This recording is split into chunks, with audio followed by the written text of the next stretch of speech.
There we go.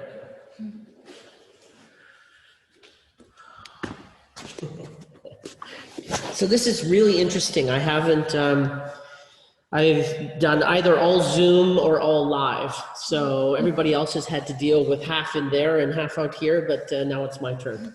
We'll see how I do. Because we've got some people in the room today, we're going to do some alms. It's called a orbit of alms. So where everybody is going to do an alm. So who hasn't done a meditation yet? Other than Mia? Okay. Well, guess what, Mia? I'm first in the And then, yeah, so what'll happen is, it doesn't pay no attention to your alm. The first alms are just about being able to find, like just try and find a calm frequency and like a consistent frequency. And what we'll do is that Mia will take us through a meditation, and then she will finish the meditation with an alm, and then we'll go left from there. So you will alm, and then I'll alm, and then Megan will alm. So when Mia's finished alming, I'll start Yeah. my alm, and then, Yeah. okay. And when she's finished, then you, how you started is you say, you cue people. So you say inhale to prepare, or whatever it is that you want to say, but you let people know. You let people know that, that they need to inhale, so you cue them, and they'll go on to the next person and inhale to prepare, or whatever you're going to say. Pay no attention to what kind of sounds you make, just do your best, and we've got to start somewhere. I've never been a singer, I've never really did anything with my voice, and I had to learn some things to be able to alm in a place where I was happy, and so don't worry about what happens. You got to start somewhere. Okay, so Mia, darling. And then once we get on that side, on the computer side, we'll start at the top, and then we'll do commissioning, and then all the way to the bottom. So Marcia, so turn your mics on. And then Mariki last, hopefully that we can hear her.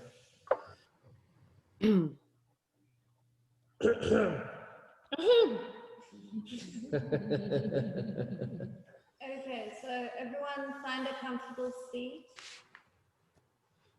Close your eyes.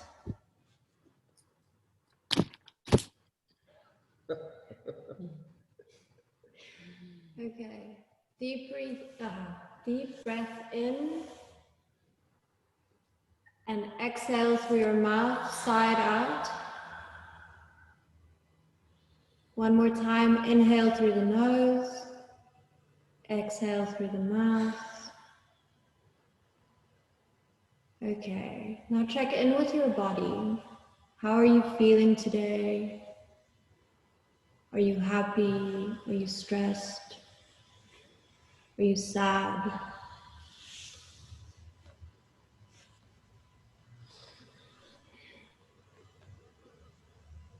Now hold on to the feeling. If it's sadness or fear, and let it go.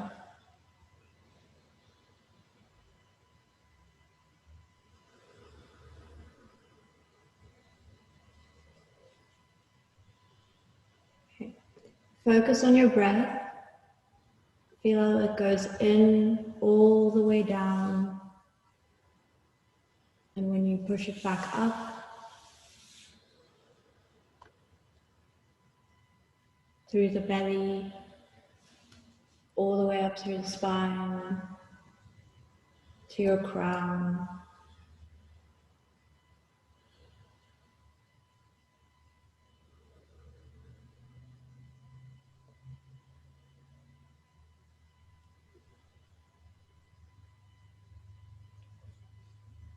Okay.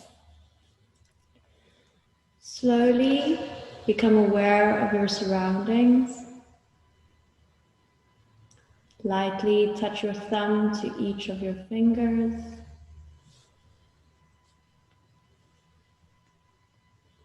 Okay. And then you can slowly open your eyes again.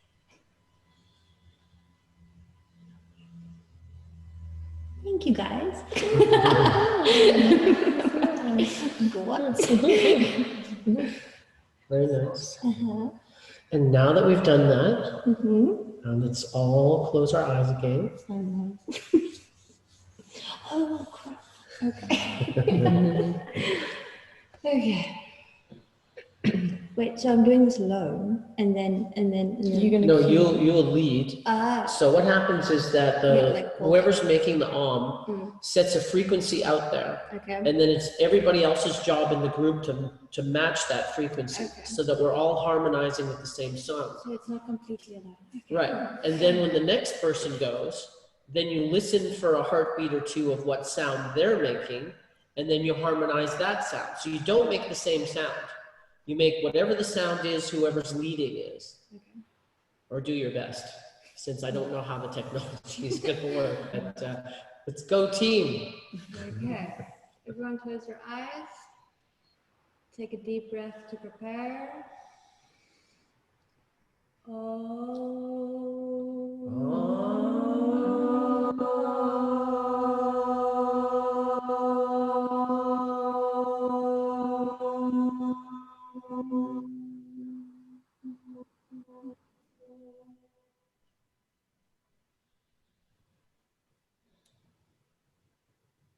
Does Mia cue me or do I?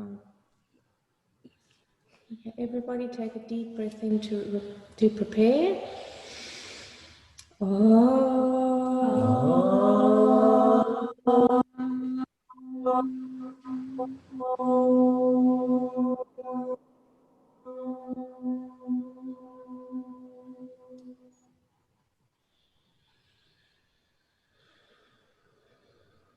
Take a moment to settle. Feel the frequency inside of you.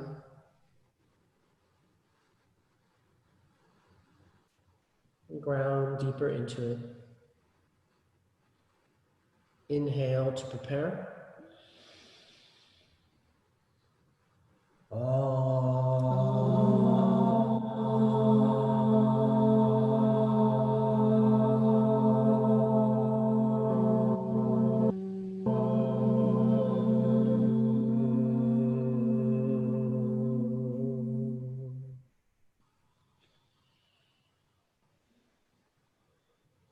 Take a moment of silence.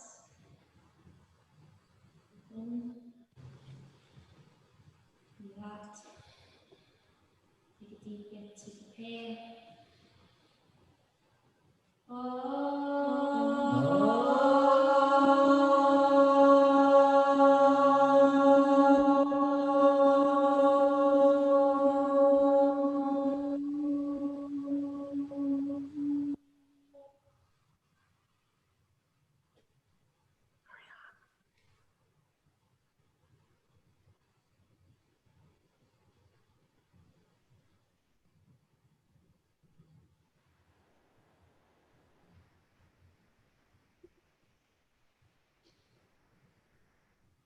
Marianne.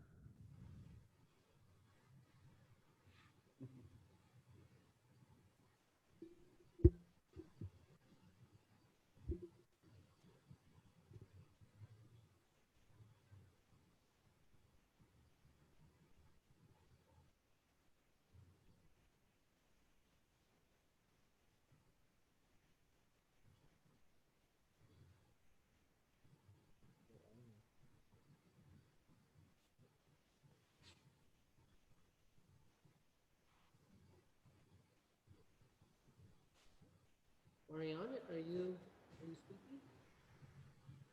There's no sound. Can you hear? Can't hear either. Mishni, can you hear? Yes. Okay. We're gonna do another. Okay, we're gonna do another in here, and not pick on you guys because we love them so much. So we're gonna go backwards now, and Megan is going to start. Do you say Megan or Megan? Megan. I'll call you Megan from now on. I usually do, except for today. Okay, Megan, if you wouldn't mind leading us, and then we'll go this way around, and then that's 8, and we're all happy.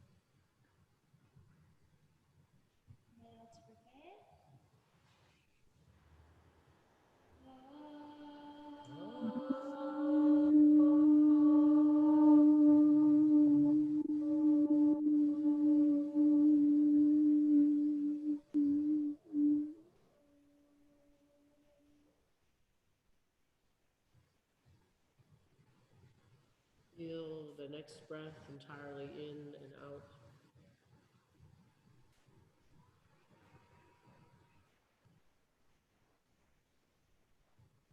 Inhale to prepare.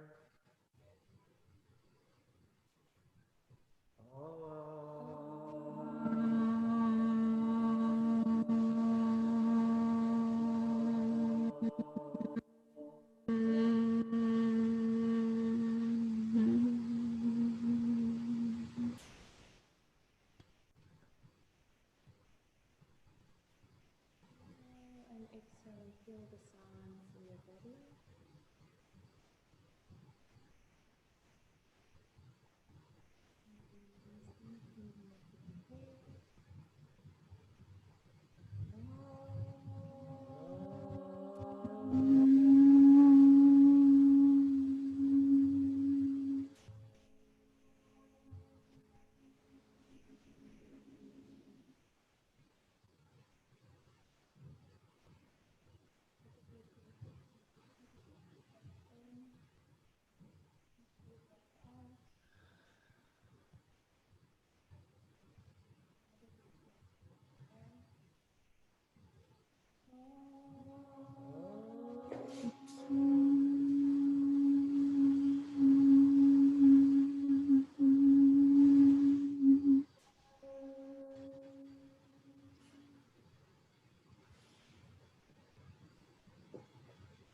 Bask in the energy we created together. Take a moment to be with yourself.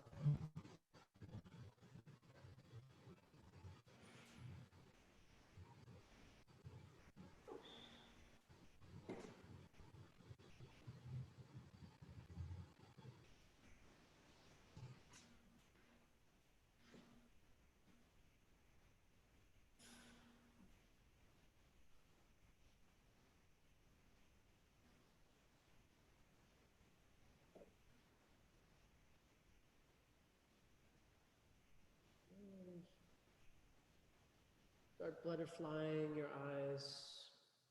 Start coming back into the room.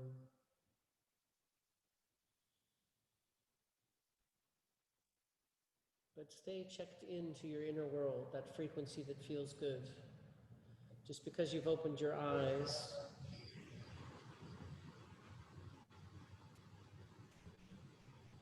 don't forget about your inner experience. Have it stay with you.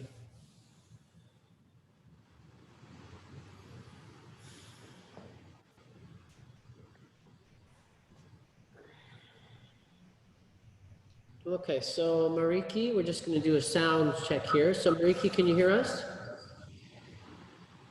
Yeah. Kamishni? Marianne? Yes, now that I've got my ear, Okay. without them now. And Marcia, are sound fine? Okay, good. So on Wednesday, we had the homework was for next Wednesday. So does anybody done any of the, so the homework was about self-acceptance, a process around self-acceptance. There was a process around compassion. What was the third one? Yeah, forgiveness, compassion. Forgiveness. Acceptance and forgiveness, right. So it's forgiveness is that,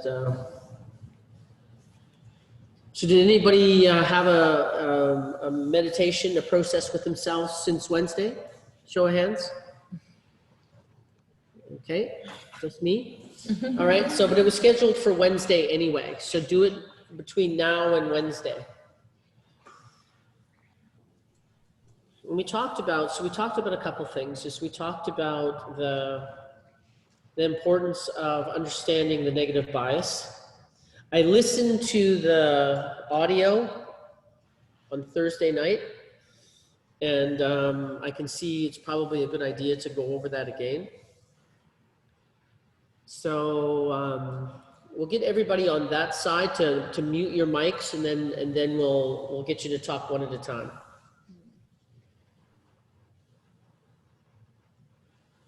So in recreating what the negative bias is and why it's important, anybody want to give it a wing? Anka? Okay. She's so demanding. You know, when she wants to talk, she wants to talk. So I didn't. I'm kidding. Yeah, last time I had like it isn't important for our survival. You know, it does protect us. Yes. You know, in the physical especially. And it's kind of like protection mechanisms we've set up for ourselves, and we believe it. So what do you mean we believe it? Well, it's a belief system. Okay. Somebody wasn't there for you as a child, and you believe you're not good enough, Or something. or something. Yeah, not good enough, not loved, abandoned, whatever you made that experience mean, which is unique. But you're spot on, by the way. So there's some kind of trauma in the back, and that the negative bias is an app that comes with the body, comes with the phone, and that the belief system is different. So the negative bias uses the belief system, the things that you believe it has access to, and then it starts using them. So it's trying to protect you. So whatever trauma has happened to you historically, then it's trying to protect you from those things happening again. And the more traumatic it was for you is the more of a hair trigger, the more sensitive it is, the more it's picking up little molecules of things and trying to protect you from them. I like the word you said, it's like constantly scanning. Yes. You know, and that's what I notice on myself. Like I'm constantly, what's going to go wrong? What's going to go, where do I fix? Where do I, Right. So I'm constantly on this mission. Yeah. Well, and beautifully said. So it's always scanning the horizon to protect you. So I'll use Eckhart Tolle's words when he's talking about the identity, is that many people's identity is primarily me and my problems.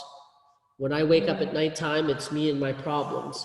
When I'm out in my life, it's me and my problems. And the thing is that these problems never go away. The focus of being in the negative bias and being in the identity is constantly just looking at whatever makes us anxious, and that we believe that we're taking care of ourselves by doing this. We think we're protecting ourselves by scanning the horizon and spending all of our time trying to solve our problems. And also using Eckhart Tolle's words is that he says, you know, when you're 25, you think that you're going to solve those problems. That's what you're doing, is you're going to solve them. And then by the time you're 35 and 45, you know, you're thinking, well, you know, by the time you're maybe 45 or 50, you're going, my God, I'm still trying to solve these problems. They might be different problems, but it's a constant experience of solving problems.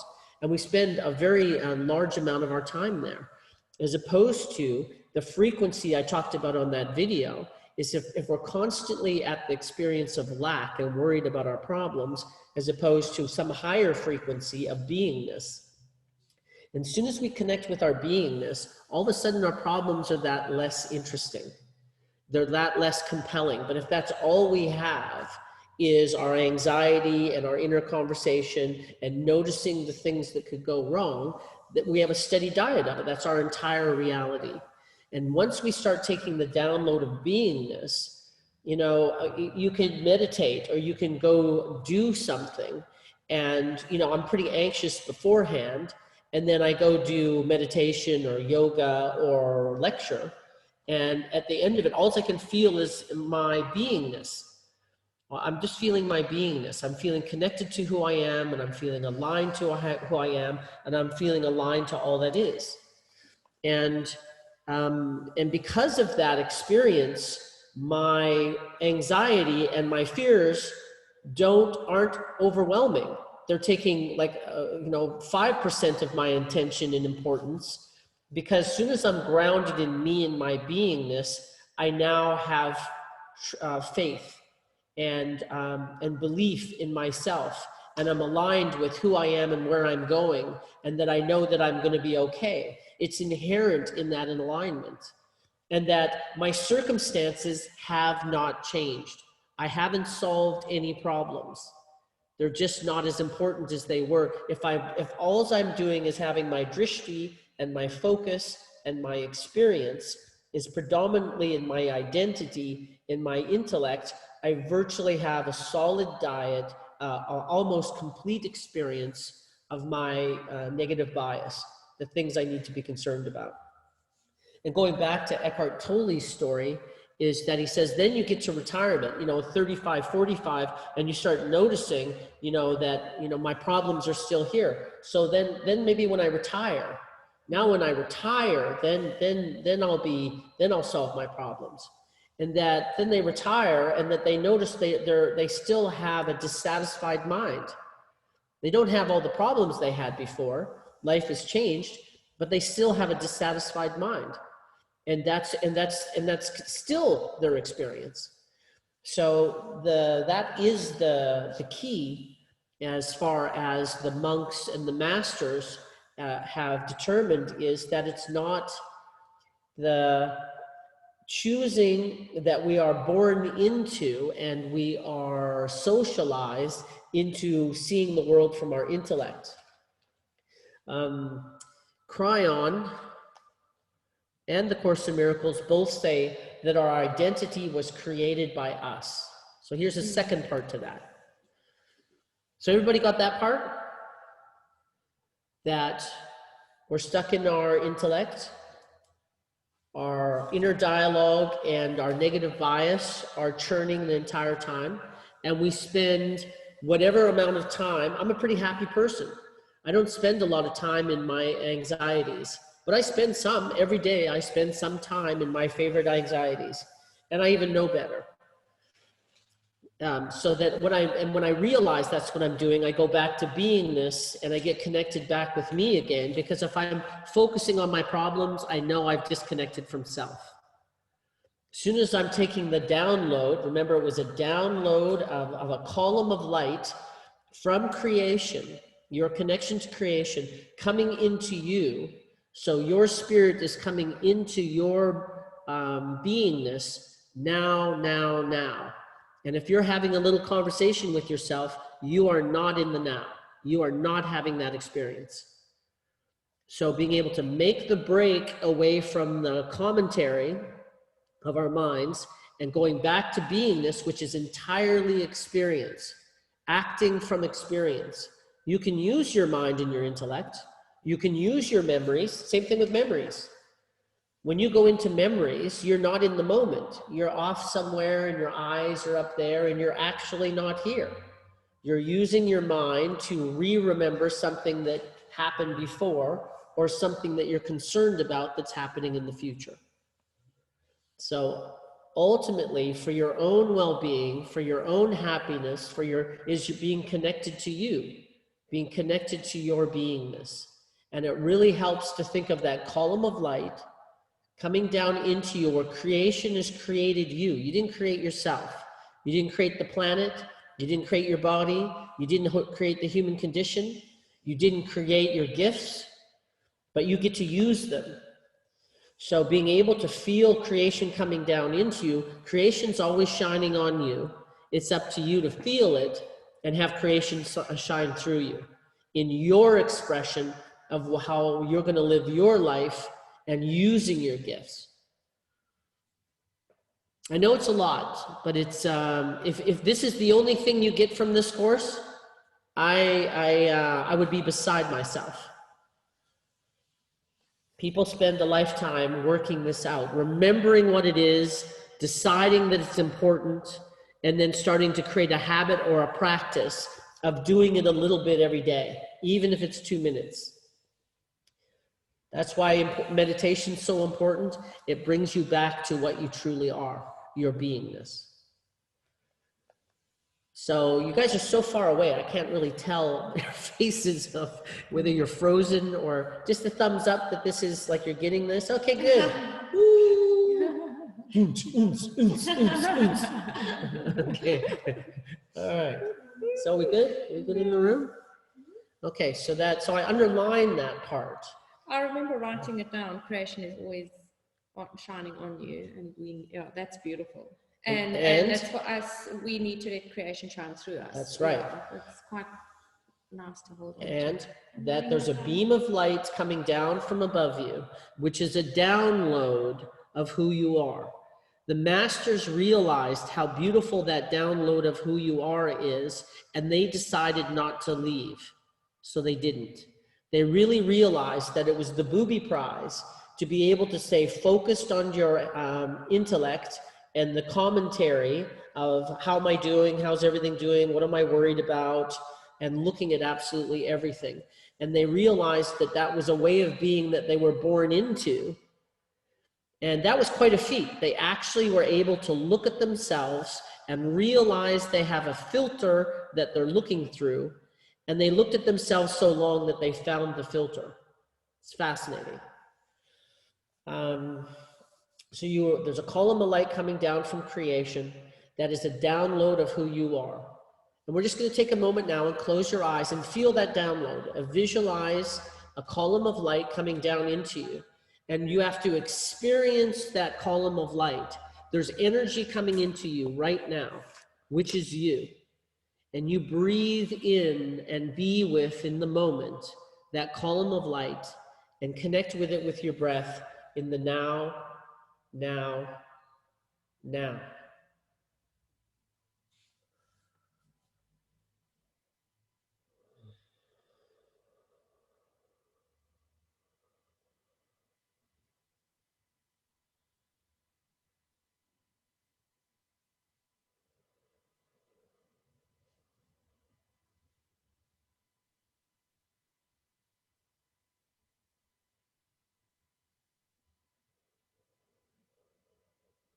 Column of light. Put your focus back on the experience of what it feels like to be you coming into your experience, into your consciousness in this now and the next now. Breathe in that column of light.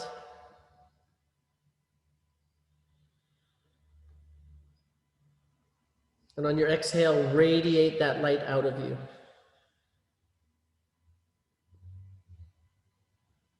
Inhale that column of light.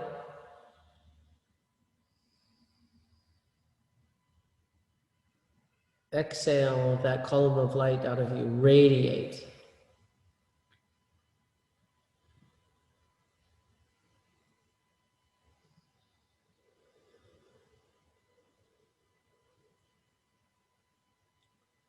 Deep and slow breath this time.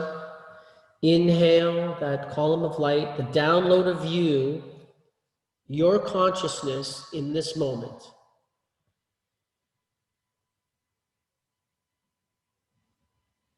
And slowly and deeply let that breath out and radiate that experience.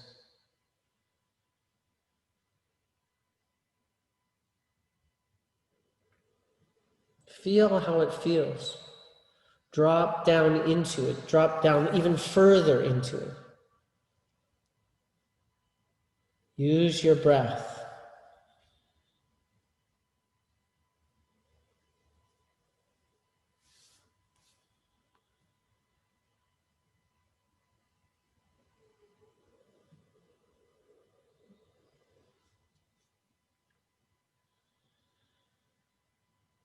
Slow, deep inhale of the column of light, which is you coming into this moment and the next one. And you experience every nanosecond of it. You look very, very closely. You refine your experience. You refine it so you can feel every molecule of it. Deep inhale of the column of light of you.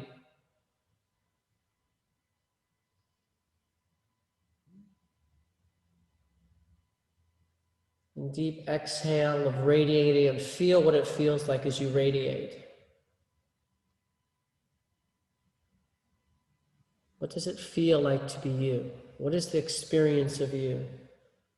Inhale slowly and deeply, the column of light.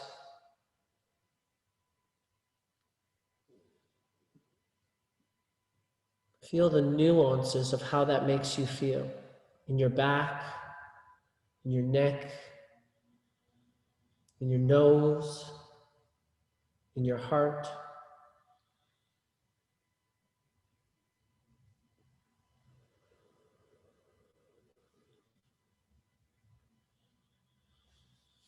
Again, slow, deep breath, but I want you to feel your chakras. I want you to feel all 7 chakras. As the light comes down, it goes through the top chakra, the top of your head, the next chakra at the third eye, the next chakra at your throat, the next one at your heart, the next one at just around your navel, in between your navel and your bottom chakra, and then your bottom chakra.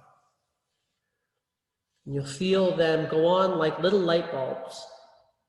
So deep inhale, a column of light of you in the moment as it energizes you. Feel the energy of it, the experience of it in the now, starting now.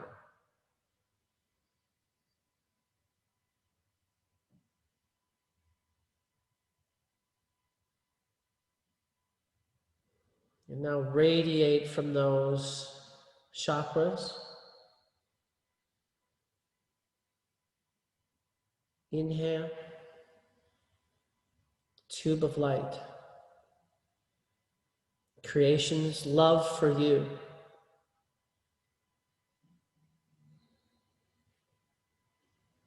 And radiate out that frequency of what it feels like, how you experience you coming into you.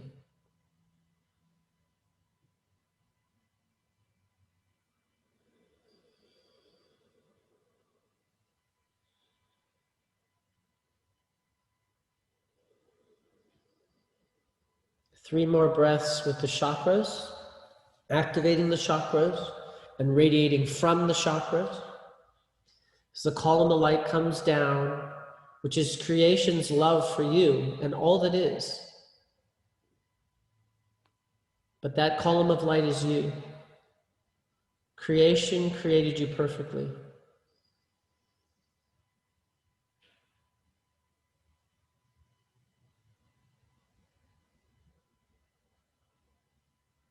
Radiate that experience out. We're going to let go of the chakras for a moment, and you're just going to feel the tube of light coming down, which is creation's energy of you. Creation's love for you. The energy that animates you. And just breathe in creation's love. Creation definitely loved this planet. Look at what creation has created. Look at creation has created the relationship between mothers and babies. That's how creation feels about all of the beings, all life.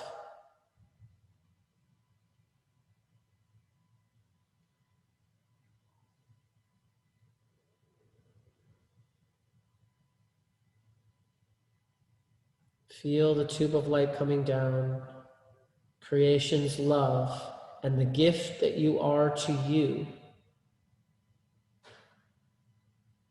With every breath in and every breath out, just feel creation's love. Explore it, fall deeper into it.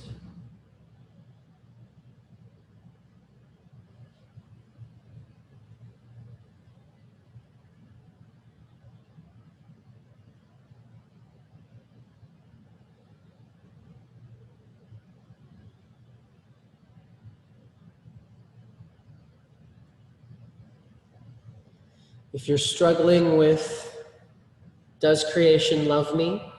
Then go to, if creation loved me, what would it feel like?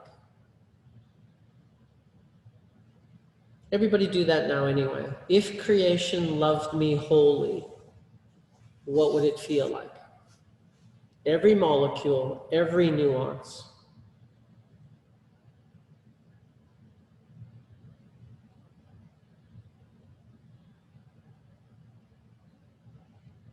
Feel it in your body, feel it in your heart, every cell.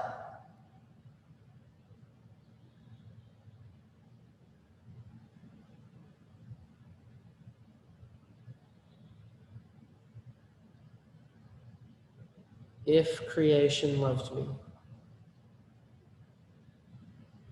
it's whole, it's complete, and it's absolute. If creation loved me, what would it feel like? Feel the beam of light.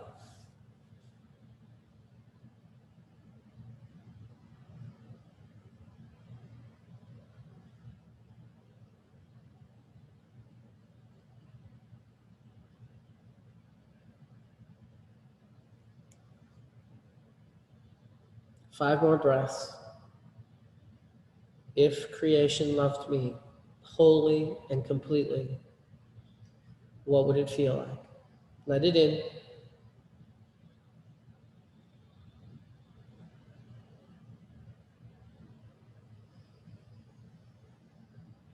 Four more.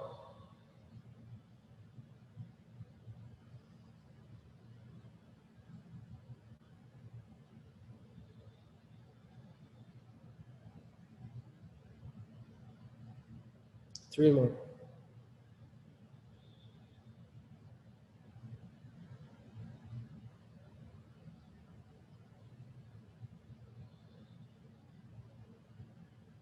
Two more.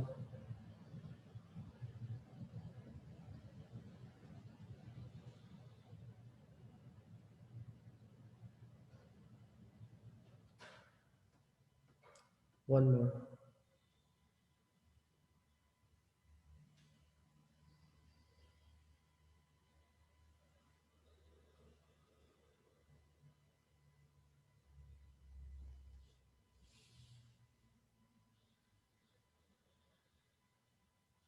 Let go of all imagery and just bask in the energy that you've created. Look to see what it feels like to experience you right now.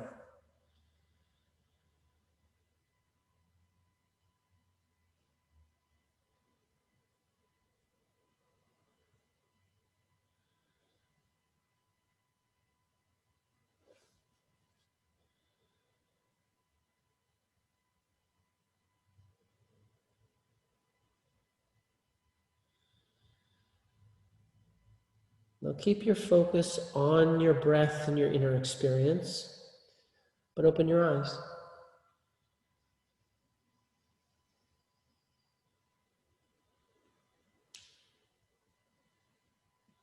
Feel the column of light with your eyes open.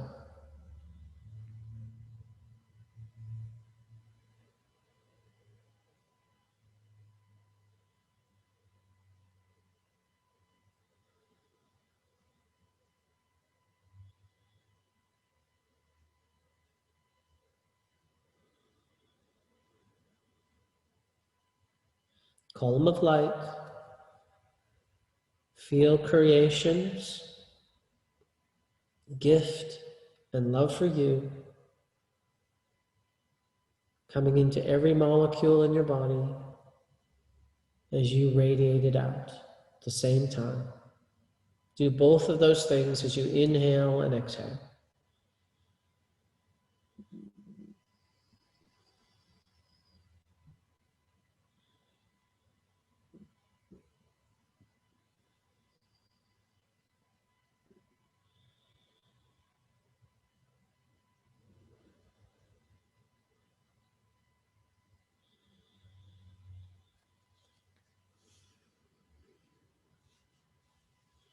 Anybody have an interesting experience?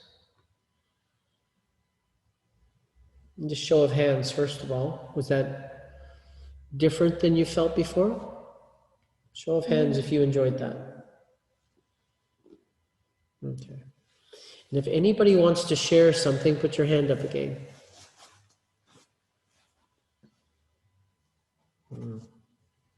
Not all at once. Okay, so just a little thought is the difference between, we'll take a look at it when we look at Ashtanga. The Buddhists do something different than the Ashtangis do, or the yogis do. And when we opened our eyes and felt most of the time when people are doing their meditations and the imagery and the experience they're having, the second they open their eyes, they go straight back to their intellect. And they start operating from there. So there's an inner world experience and there's an outer world experience. And the Buddhists don't meditate with their eyes closed. They don't go within. They stare at most of their meditations are staring at a candle and being out in the world. So they do two things at once. They start feeling their inner world, but they also want to be able to have access to that inner world when they're walking around in their day.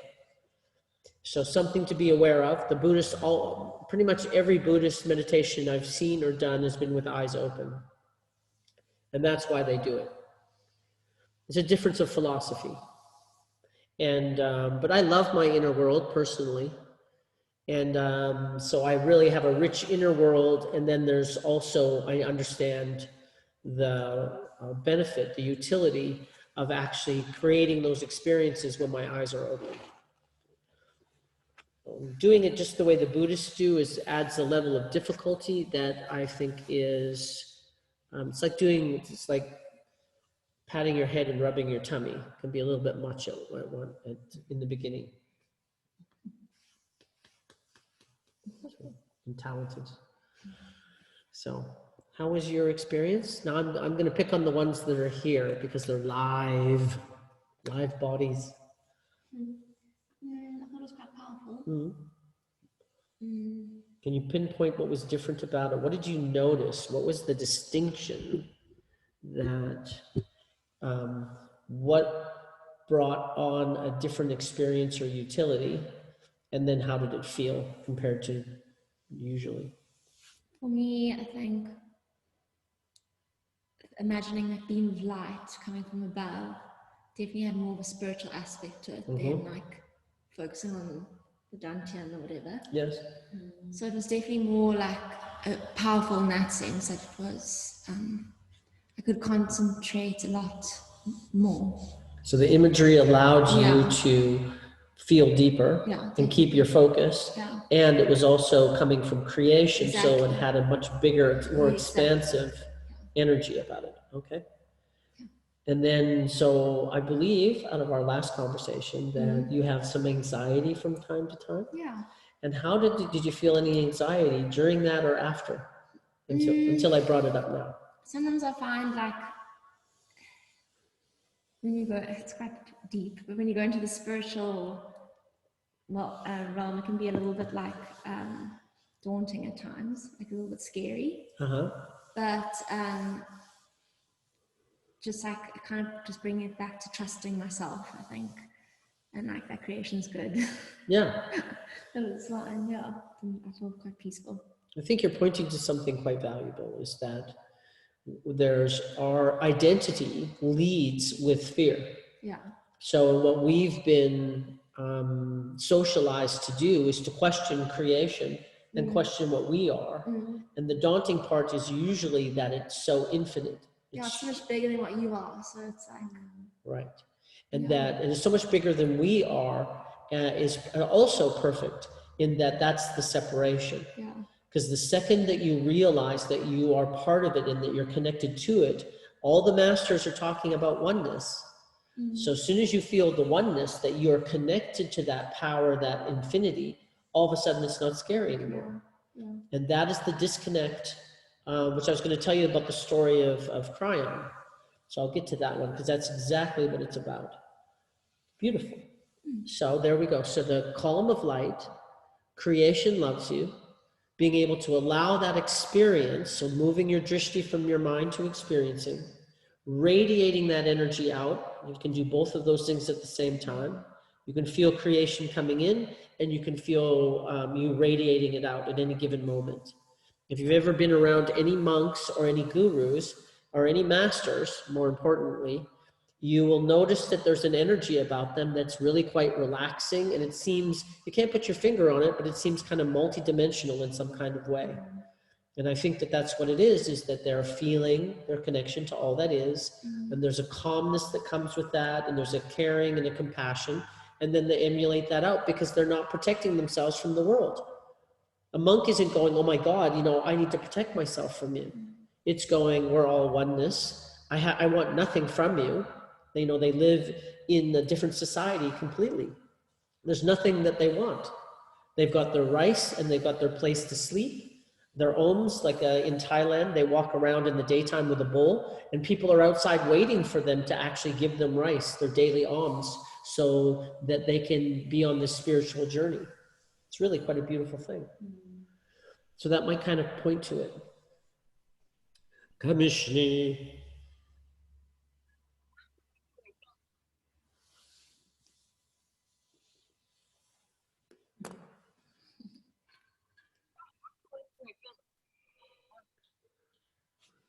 Can't hear you. Can't hear you. Nothing. Can anybody hear her? Hold up your hand if you can hear her. No. Kamishni, is your mic on?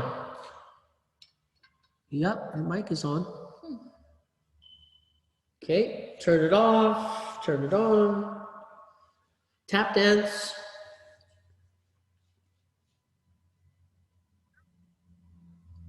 Okay, still can't hear. Oh my gosh, what is going on today? Well, I almost heard something.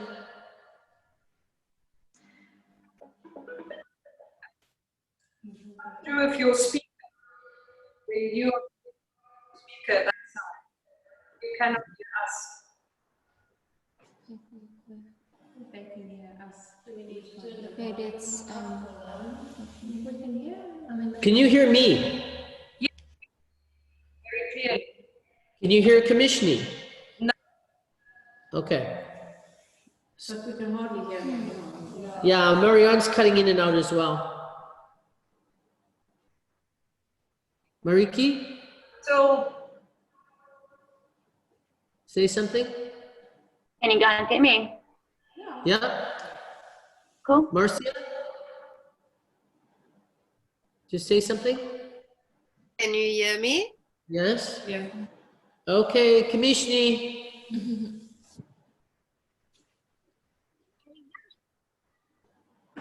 Barely hear you. Try again.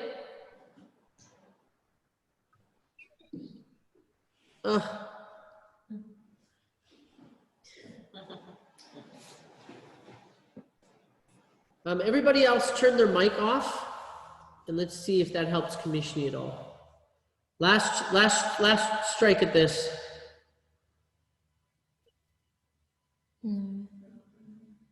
Are you speaking? Oh, jeez. We lost Marcia as well. Oh, she's still there. She just turned the camera off. Can I say something quickly? Yes, please. That also just reminded me, I've done the white light meditation a few times, I don't know if you, and I found that quite, you feel protected. And it's kind of similar to that experience, quite similar to the white light experience. Yes. I forgot about that. Yeah. Beautiful. And so, and your anxieties? Did you feel any anxiety when you were doing that? No, I felt fine. Yes. Yeah. So this is the antidote. This is why we meditate. Yeah. Yeah. So we're going to knock that one on the head, right? Yeah. And I'm seeing you on Monday, I believe. Now she's anxious. We all are. So we love you, Kamishni. It's really true. Damn, it didn't help. Okay. Anybody else have a word about the meditation? What the experience was and any utility that you had differently than normal? It's quite, I mean, it is profound when you think of it. It's like, it's quite, you can feel it's bigger than you, you know, and we've lost everyone. No, they're still there. Uh-huh. You know, and then I kind of, you know, and I can feel it inside me, and then it's like, you don't want to believe it, and then this little internal battle kind of starts Yes. with me. But I like the chakra thing where you almost open this channel of energy and then you almost feel this hollowness inside and this light's just coming in. And I like the radiating out. I could feel it radiate like out of my front, my back, everywhere. And then it's you almost just want to stay there forever. Yes. in that space of receiving and giving. Yes. As well. Yeah. I think you just described what the masters said, that they didn't want to leave there. Yeah. You're exactly right. Can we just stay there? Yes, Yeah. but you have to work for it. You have to work for it because we have a habit of going to our mind. You're going to walk out of here. You're going to be subject and object again, driving your car, having the same thoughts about your world that are automated. You know, you're creating your world for yourself in your head. And you said something else that's also, keep an eye on that. That's what you want to then keep bringing down the tube of light. But the other thing you said is that you brought it in and you didn't want to believe it. Yeah. Okay, this is everybody. So say a little bit more about that.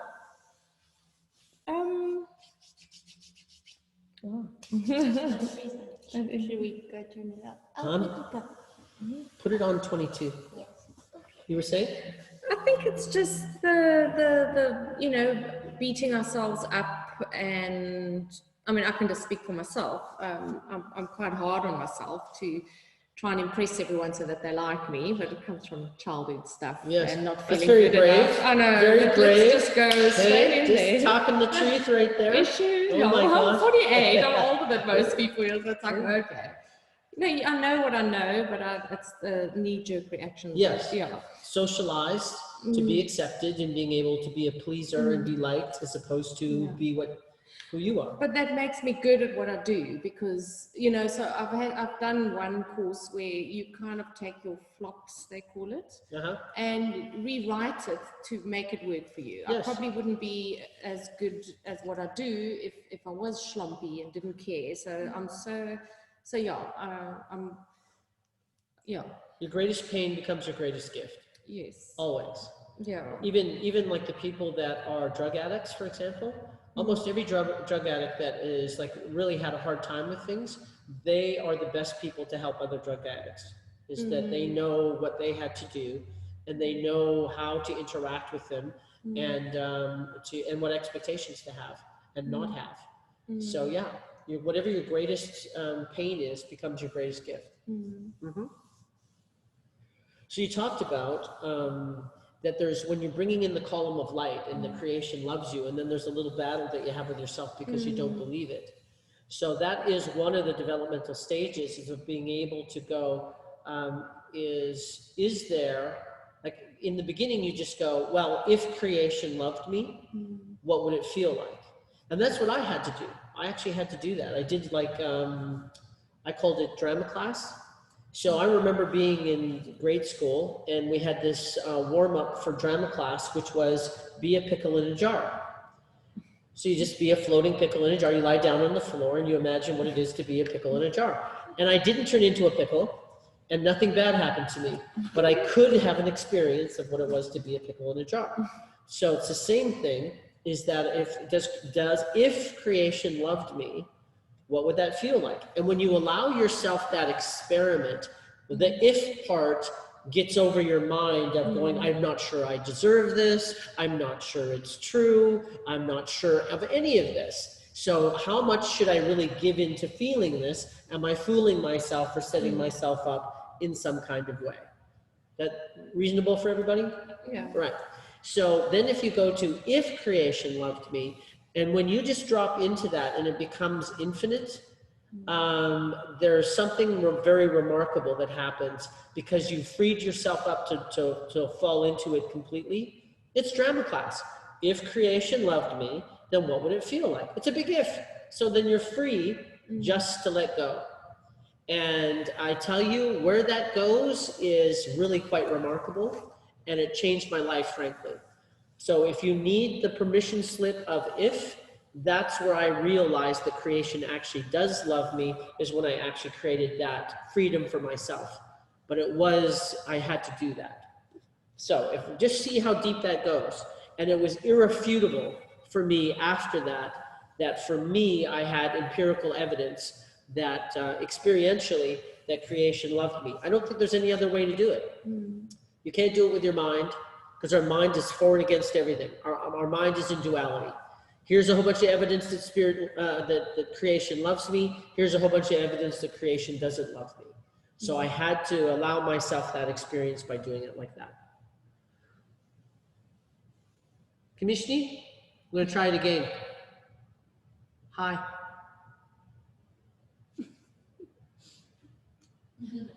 No. What's going on with the phone? She popped out.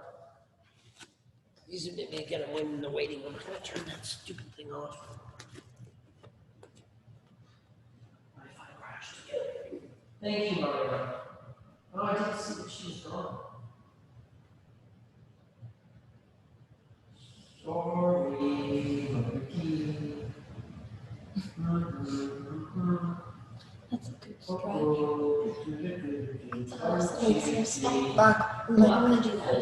This is sore. Shameless class. Fish fries was fun though. Sorry, guys. Thank you. What are we Yeah, in yeah, Townsend? Okay, so it's Action 2:14. 11.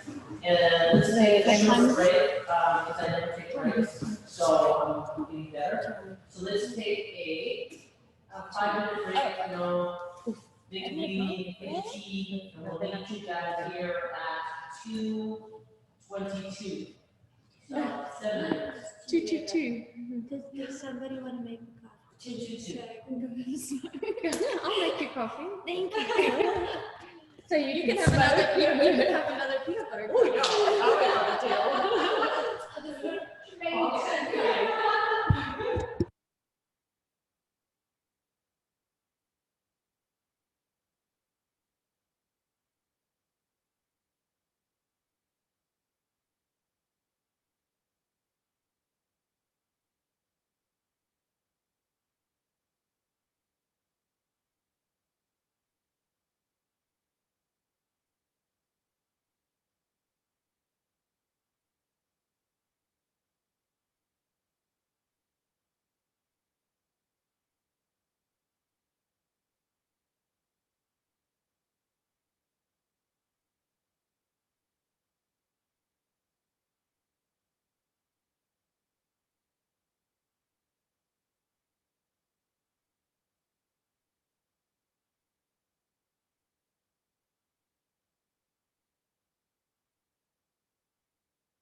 Can you hear anything? I can't hear anything. Can't hear you? And now? Yes. Can you still hear us? I hear you just Oh, it's so perfectly much right better now. now. Okay. Can she? It was in 22. She's not back yet? He turned it down to 21. Marie, say something, darling. So say hello. Hi. Can you hear me? There you go. And Marcy was just here. And Kamishi. Oh, my son.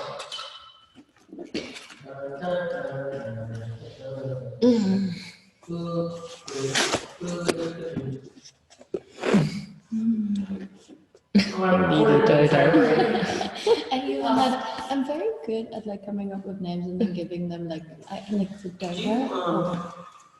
Yes. Did you put it right beside you? You don't have to go anywhere. There's incense right beside you. You just pull one out of the package. Kind of launch it in my direction. Oh. We're not gonna. Still waiting on Kamishi. She's not in the waiting room or anything, eh? She's there. Oh, just her sound. Sound and video. Sometimes you need to, yeah, just restart your computer. I've done that before. I asked her also to send me the. Oh, that is hysterical. Oh, the dodo, I didn't think of. That was the needy dodo, but I'll show you on Instagram. And then there was like a little splash of dough around him. And then I tried to make another one from him Kamishni. and named him Norm because he was normal. So. Do you have your phone handy, Kamishni? Norman. I sent you a message. He needs someone that will just take over all my ideas and let me just be the creative one. And give you royalties on all this. Okay, we have our coffees and teas. Cheers, everybody.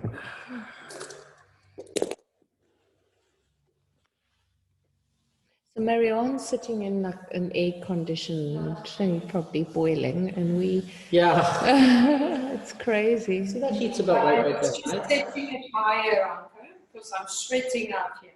What? Schwitzen. Just feels like 53 degrees today. Oh my gosh. Awesome weather. You're welcome to send that over this side. Just a bit. I love the winter. So I really envy you guys, and I saw all the photos that is snowing. I'm sorry, we're over it now. Shade. Much. I have supplementary. What page? Well, we're not going anywhere yet. So you typing or are you sending me an audio? Sorry? I'm talking to Kamishni.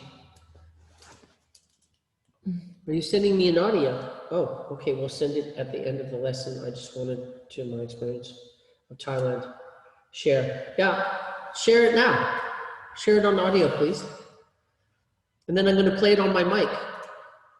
Everyone can hear you. Bryan, can you guys hear me clearly now? Yeah. Okay, so maybe commissioners should go out, leave the meeting, and then log in back in, because that's what I did during the breakdown, and it somehow came right. I think she did because I had to let her back in. Oh, okay. And she's gone again. She's gone again. I think she's. All right, let's do that.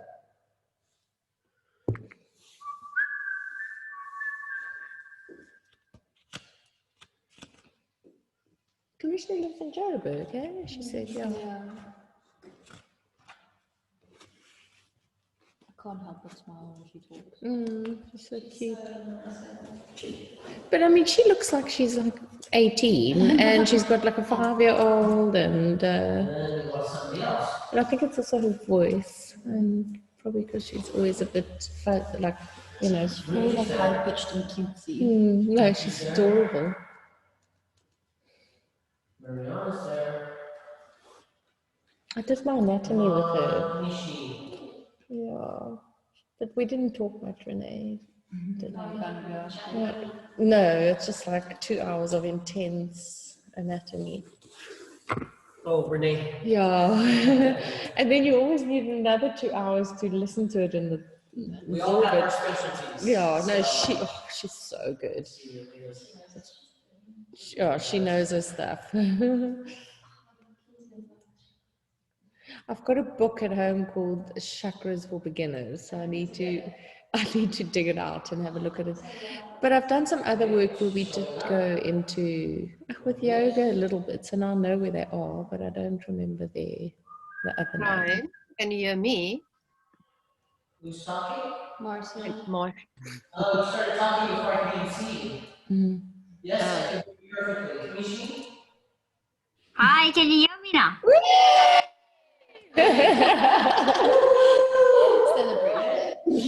Celebration time. Okay? So tell us the story. Okay. Yes, Brian, you were talking about the monks and you were talking about Thailand. Yes, ma'am. Okay. So my husband and I went to Thailand in 2015, okay? In April 2015. And that time it was the Thai New Year and they were having the water festival. Yes. We went to Phuket. We went to Phuket and then we stayed a few days there. We went to Chiang Mai. I don't know if you know Chiang Mai. Yeah, I do. Sorry? I do know Chiang Oh, you know Chiang Mai. Mai. Yes. Okay, yes. And we went to one of the oldest temples on the mountaintop in Chiang Mai. Yes. And yeah, the tour guide took us there. And then at that temple, they train kids from small to be monks. Yes, they do. And there were monks there as well. And they're not allowed to touch females' hands, or they're not allowed to touch females. Yes. So they bless these strings, okay, and then they put it in my husband's hand, and then he had to give it to me. These white strings that in our hand, and there was this monk that was there, and he was quite old, and then he asked the tour guide where we were from. And then the tour guide said, no, we were from South Africa. And then when we came out of the temple and stuff, he said, no, this monk asked where we were from. And he said, no, this 2 year, when they go back, they're going to have a baby. Okay. Just like how he said it. And I thought, you know what, the tour guide is lying because they were talking in Thai. I told my husband, you know what, he's lying through his teeth because we don't know what he was saying. And like a few months after that, in Feb 2016, then our daughter was born. Well, that monk's pretty good at what he does. Okay? Sorry? He said he's pretty good at what he does. I've never predicted somebody being pregnant before. Yeah, and the tour guide told us that, you know what, this monk, he doesn't know y'all from a bar or soap, but he said, no, this 2 year, when they go back, they're going to have a baby. And this man is lying. He's just saying things. Surprise! Yeah. Beautiful, thank you.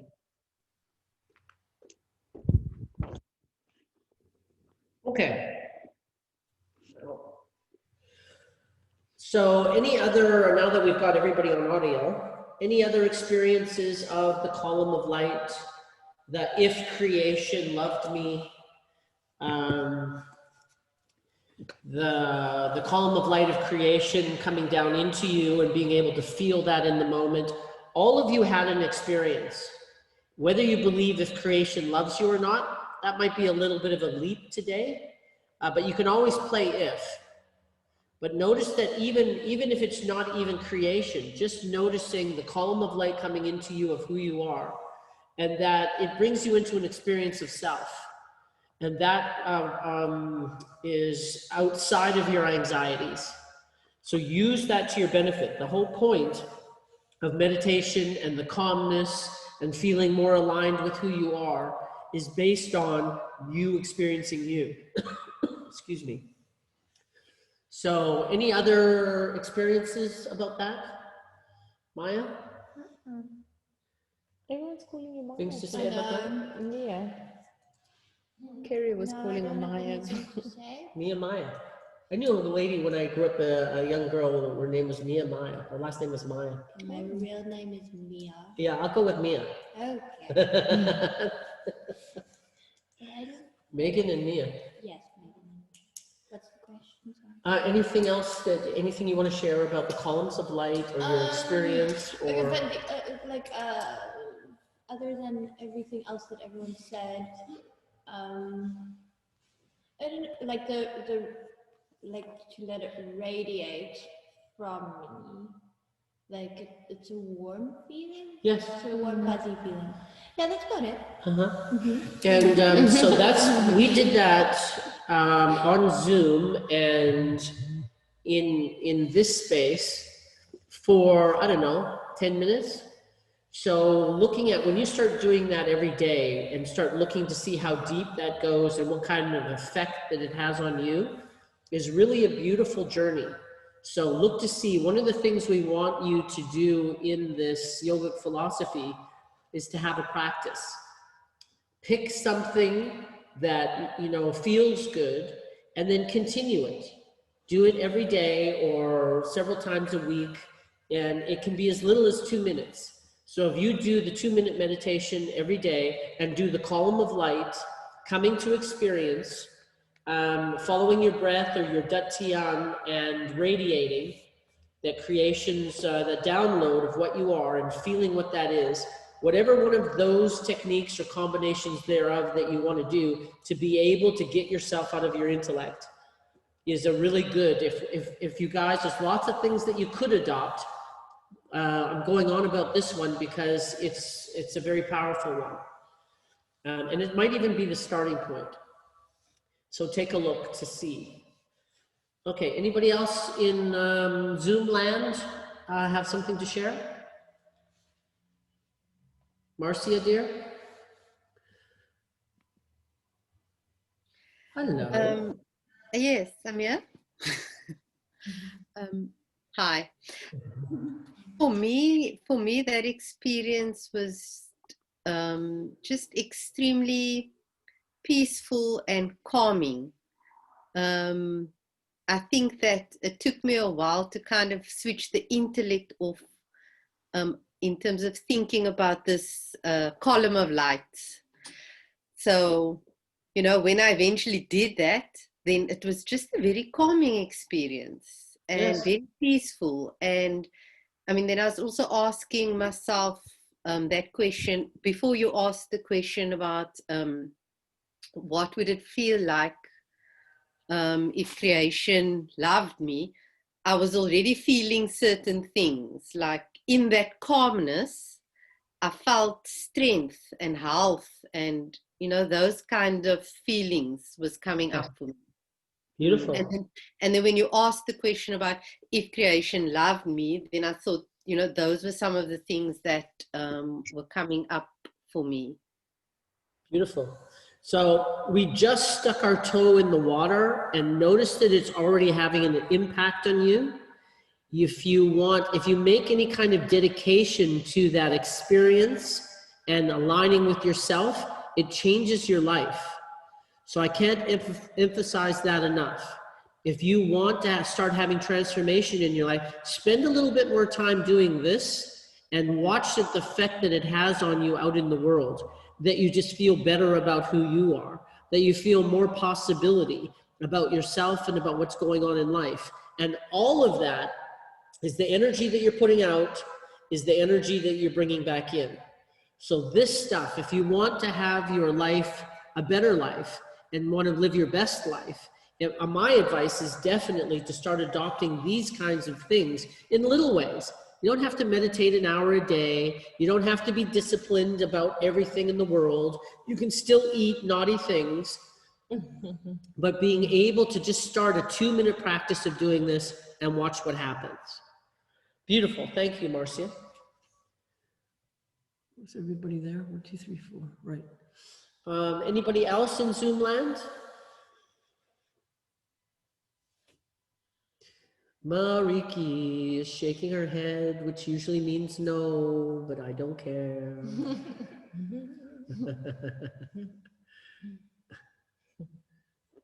Any thoughts? Anything you want to share?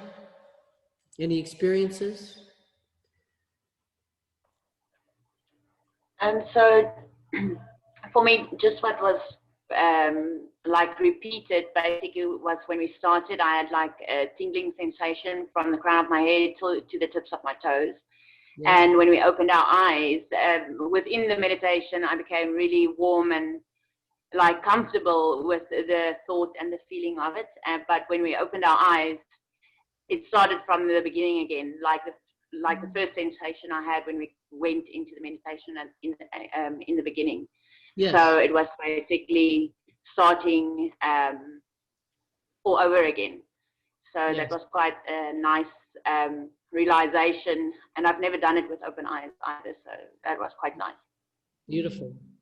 So when you are at some future date, and if any of you are having an experience that you're feeling anxious, you're looking for something, you want to feel different, we don't know what to do, then remember this.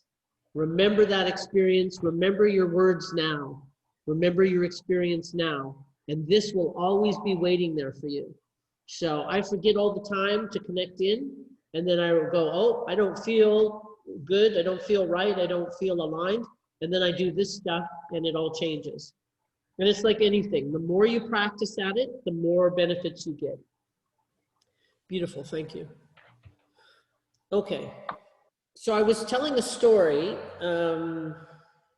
that I started with Eckhart Tolle, talking about that people aren't aware that they have a deeper dimension of who they are.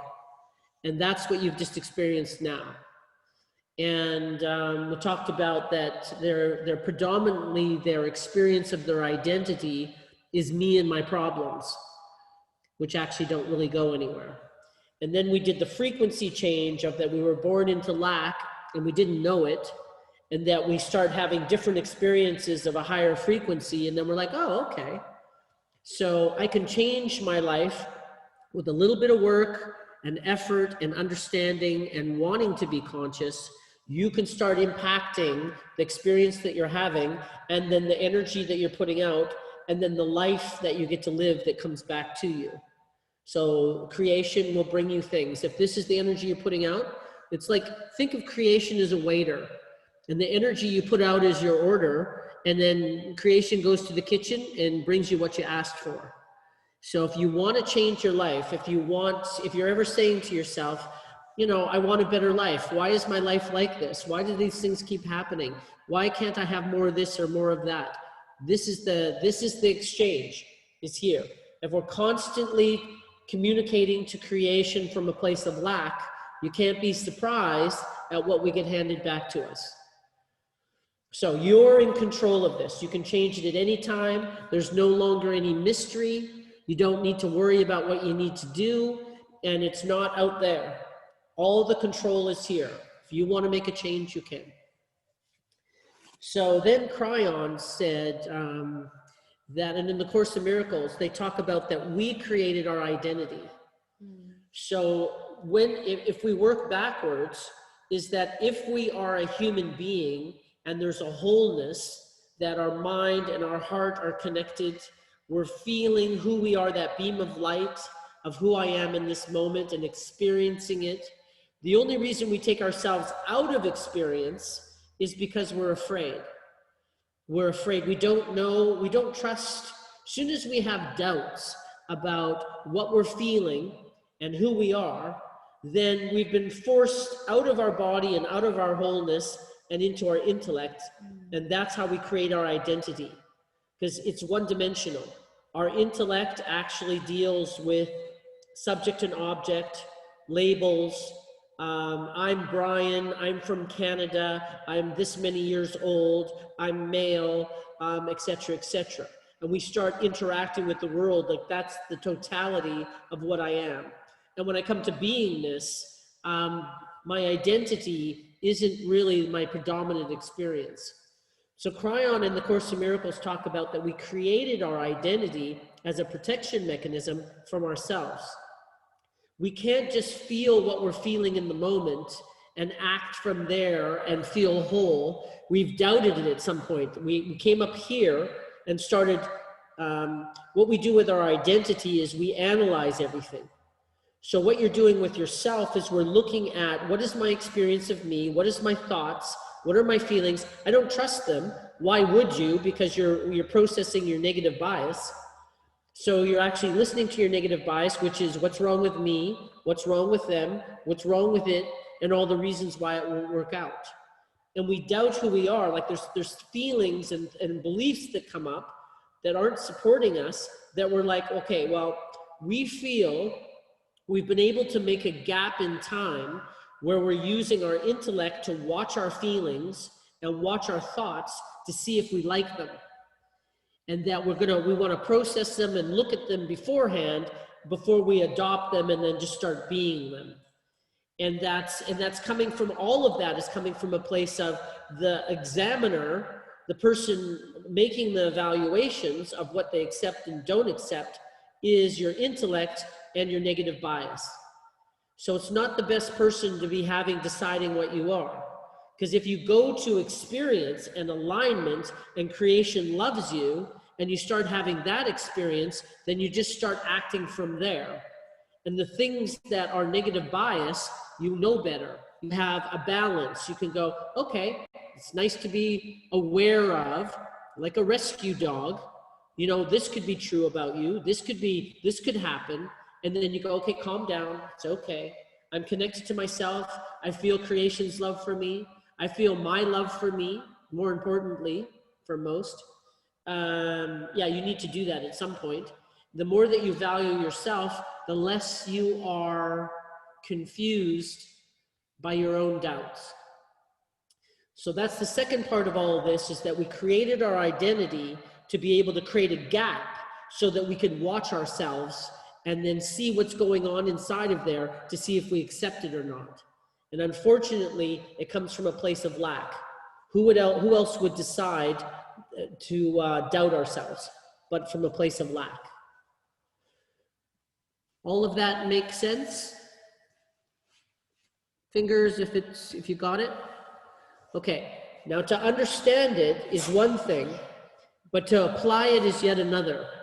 So right now you don't want to worry about this whole bit that I just did. You just want to do the column of light, the download of you, and then being able to radiate that. Step 2 is creation loves me if creation loved me. And if you do that long enough and you come to the conclusion that creation actually does love you, then you can take that down and radiate that out. Then we can start talking about the intellect. So in yoga, there is, and in transformation, there are, we talked about last time is we talked about the dharma and the karma. So the karma is when you start looking at your intellect and what's wrong with me, what's wrong with them, what's wrong with it, and all the reasons why it won't work out.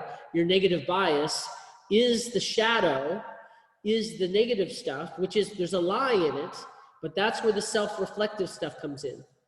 So you're either creating light and space and energy and being your dharma, or you're being self-reflective, because when you fill up with light, then you have light to look at your shadow. It's like a little flashlight. And you start looking at your shadow and you start learning things and you start taking energy back of what you truly are.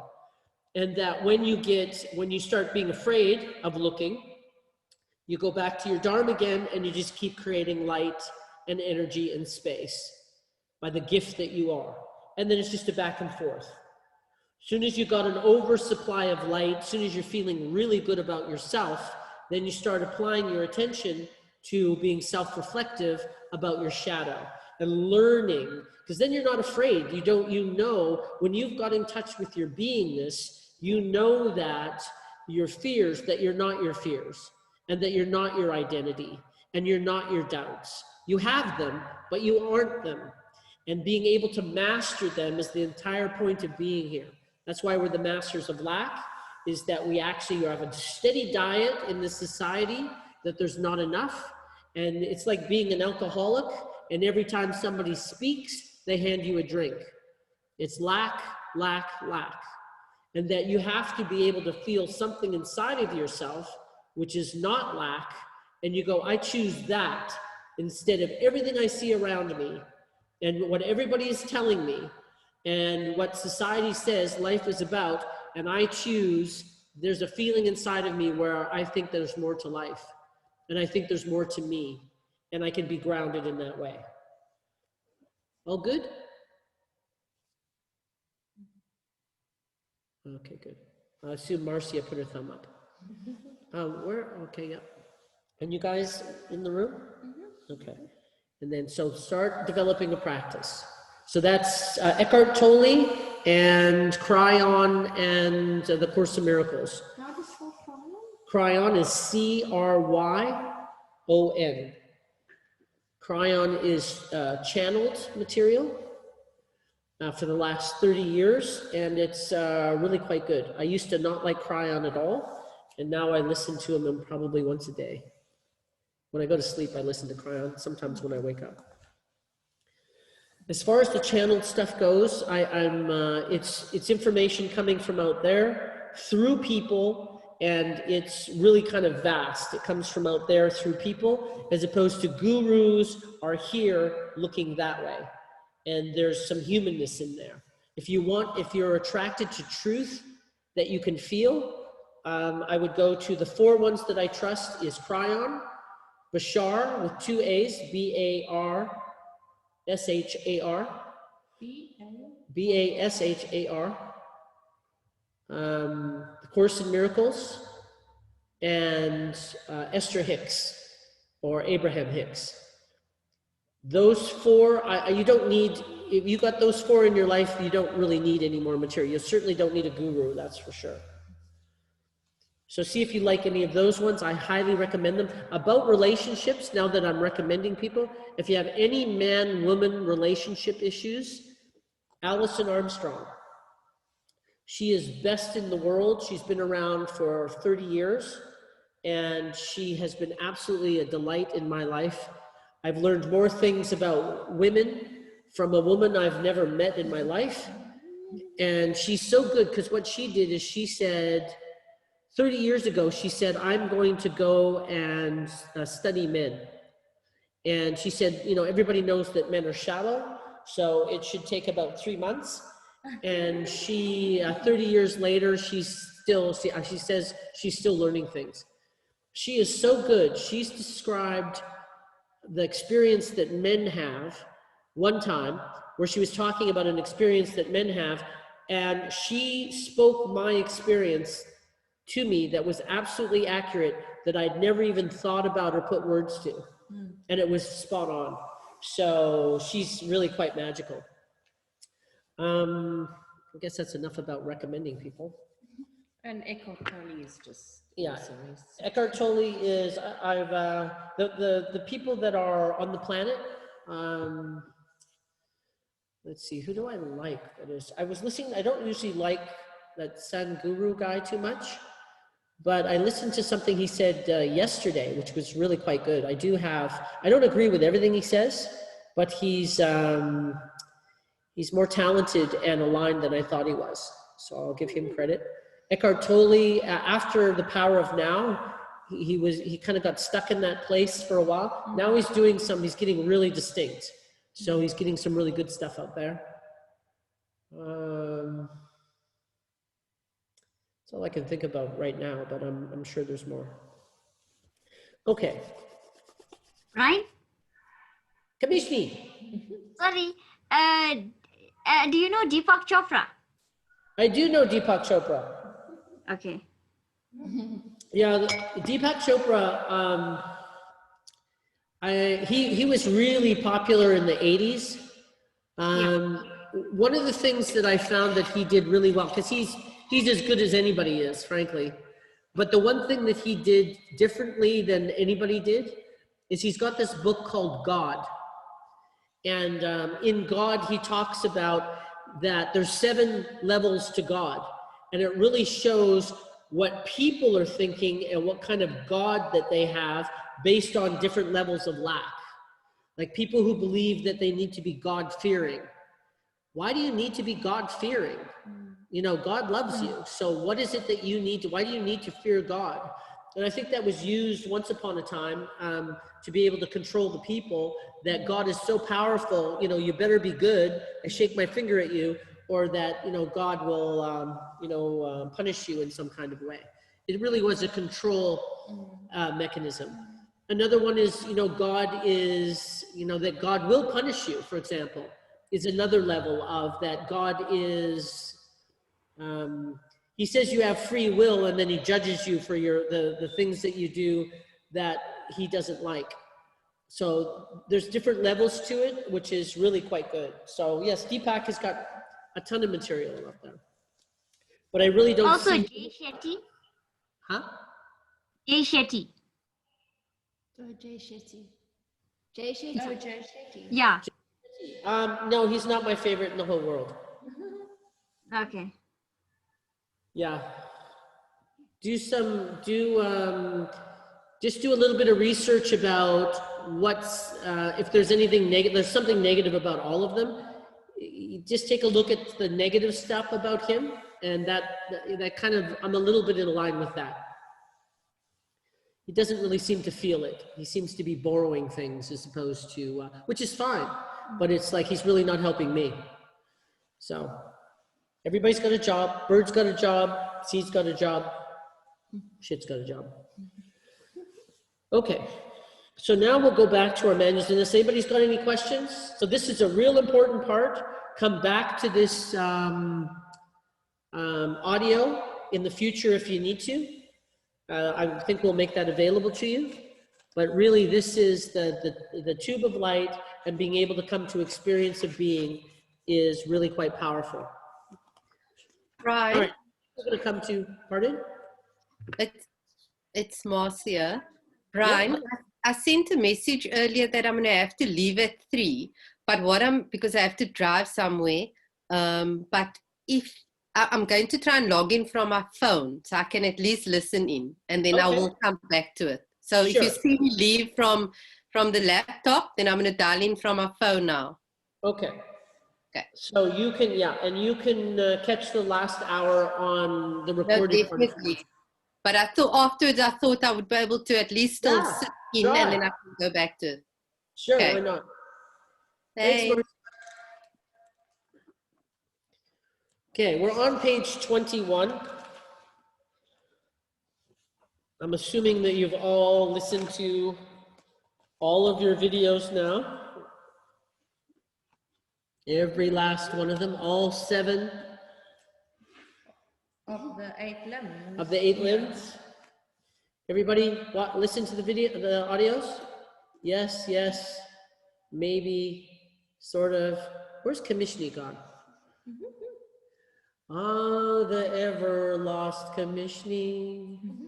Where, oh, where could she be?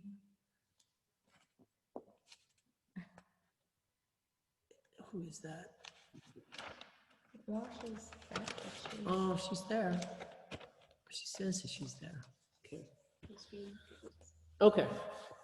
So we're on page 21. And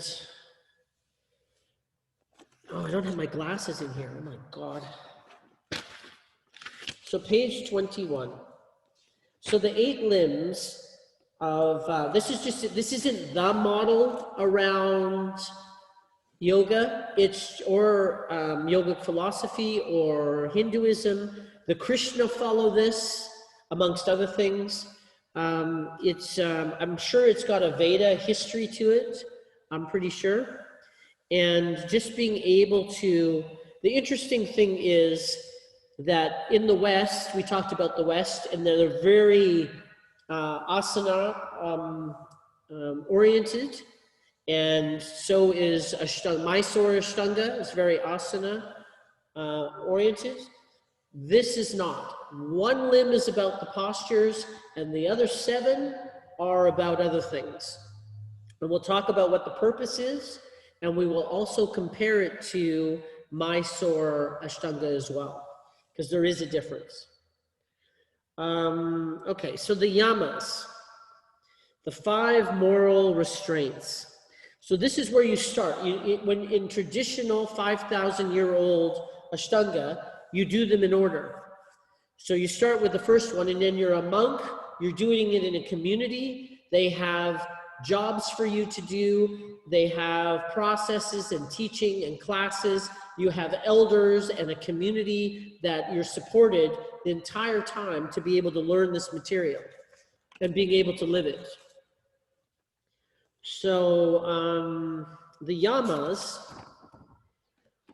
well, we'll start with the first one, and we talked about ahimsa, and that's nonviolence, also seen as kindness, but it's nonviolence. So you're not being violent, and you imagine, that's the first, you haven't done anything, you've just started, and they go, okay, now we're going to live a life of, somebody's kicked out. I don't know who that is. Oh, Marcia wants in on her phone. Oh, I should have thought about that. I'm gonna take this off. Yeah, I think you can, yeah, that permission thing.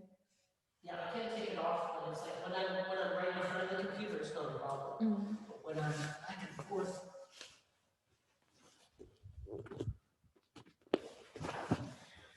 So, hello.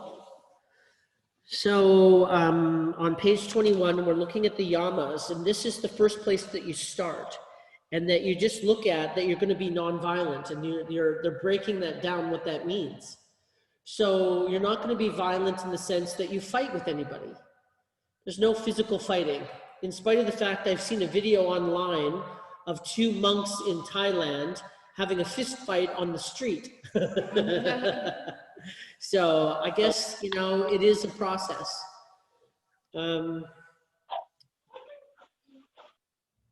So then there's, so ahimsa, where they're breaking that down, is you're not fighting with people, you're not judging other people, you're not judging yourself, you're not having any unkind thoughts about anybody.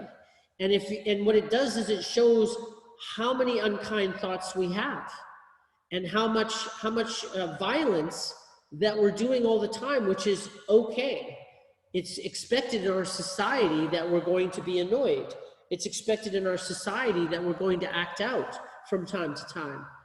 Some people more than others. The people who have had a lot of drama in their life, well, that's what they're doing, is they're feeling slights and pain and generally being a victim in some kind of way. We're all a victim in some kind of way. And based on whatever we've interpreted as how the world is being unfair and that we're a victim, our reaction to that, like just being a victim, is violence. Being a victim is violence to yourself. So this is a huge, I mean, we haven't done anything yet. And the very first one is about being nonviolent. No violence in the world, no arguing, no tones, no, and then you get into your head, there's no negative thoughts about yourself and about others.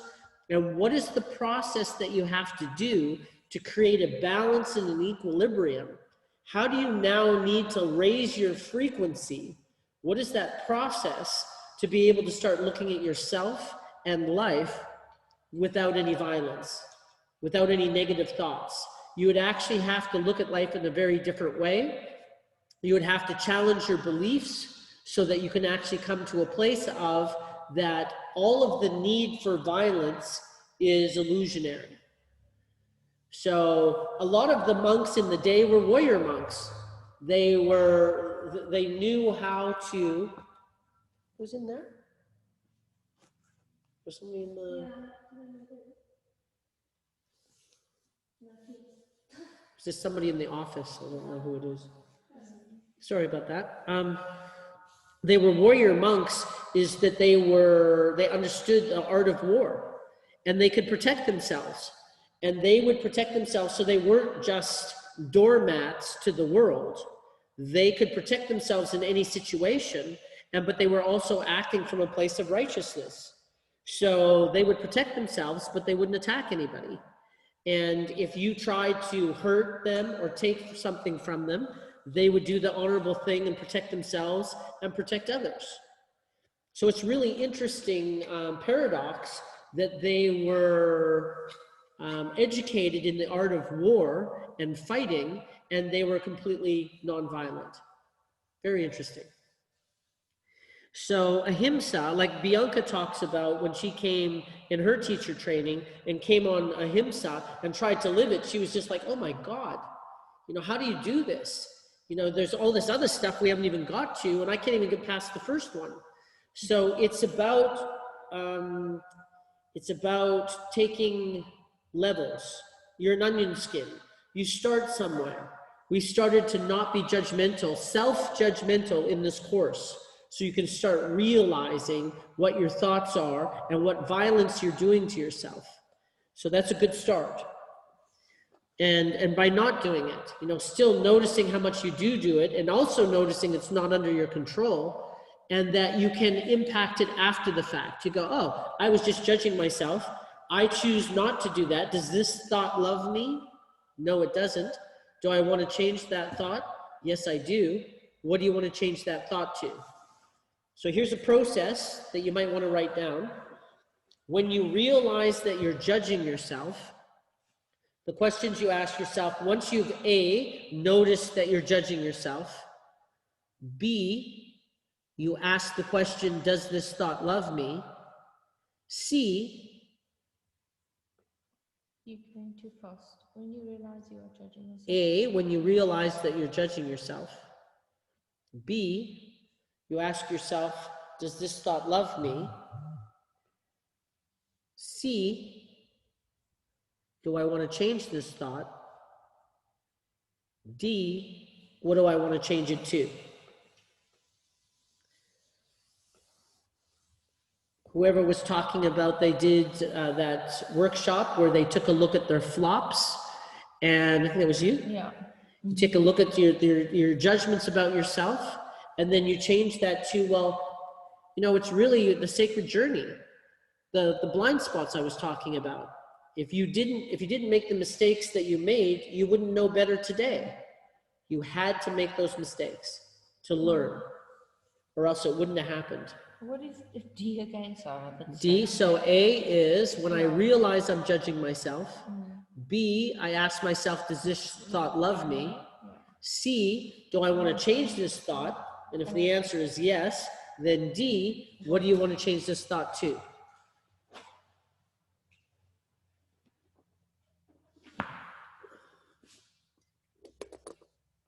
You might want to put a big star besides processes.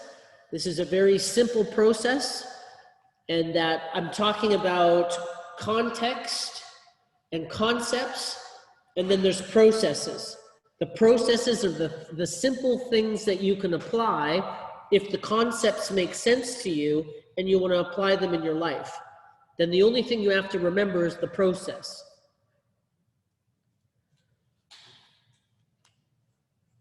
Are we all good? Thumbs up out there? Okay, good. And in here? Groovy. Okay. So we've done the first one. Woohoo! We've done part of a limb. So it gets a little bit faster from here because ahimsa is just so important. So ahimsa is non-violence. Anybody remember what violence is? What's the word, the Sanskrit word for violence? Just himsa. Himsa, that's right. So then the next one is, What page are we on, Bryan? one more time, Commissioning. What page are we on? Page What page? 21. Okay, Is that what you thanks. asked? Yeah. Page 21 is the model. The entire model is on page 21, and then they break it down further on the next 3 pages. I like to look at the model just so you can see, because we'll go back to that in a minute, because they all relate together in a very magical way. Okay, so under the yamas, there's the do's and the don'ts. So this is the do's. Ahimsa, you be non-violent. truthful, satya. Truth has been one of in my transformational journey, has been my right arm. Truth is really important to me, and it's about my truth. And what is the truth? Because I know that the truth is not what's wrong with me, what's wrong with them, what's wrong with it, and all the reasons why it won't work out. I know my negative bias is lies. I had to go figure that out, but I know now that it is. Truth has been incredibly useful to me. Is what is my truth? And then I knew what my absolute truth is, when I take a look at what I'm feeling, I subtract my fear, and then I get my true north, or what my true truth is, my absolute truth. So coming to what your truth is, subtract your fear from what you feel, and that's your true north. You might want to, that's also a process. You might want to put a star beside it. What is my truth? I subtract my fear out of it. Intellectually, you go, okay, so I feel this about going to my, no idea who that is. Excuse me, I'm just gonna need to see who's in the office here.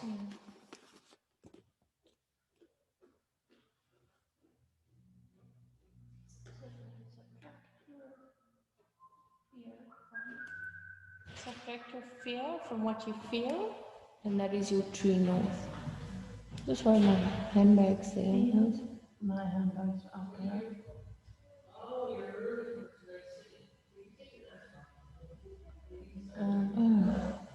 Especially with somebody with a mask. Equals your true north. Equals your true north. I just thought, because my son was asking for a dress, I just thought of like all of them.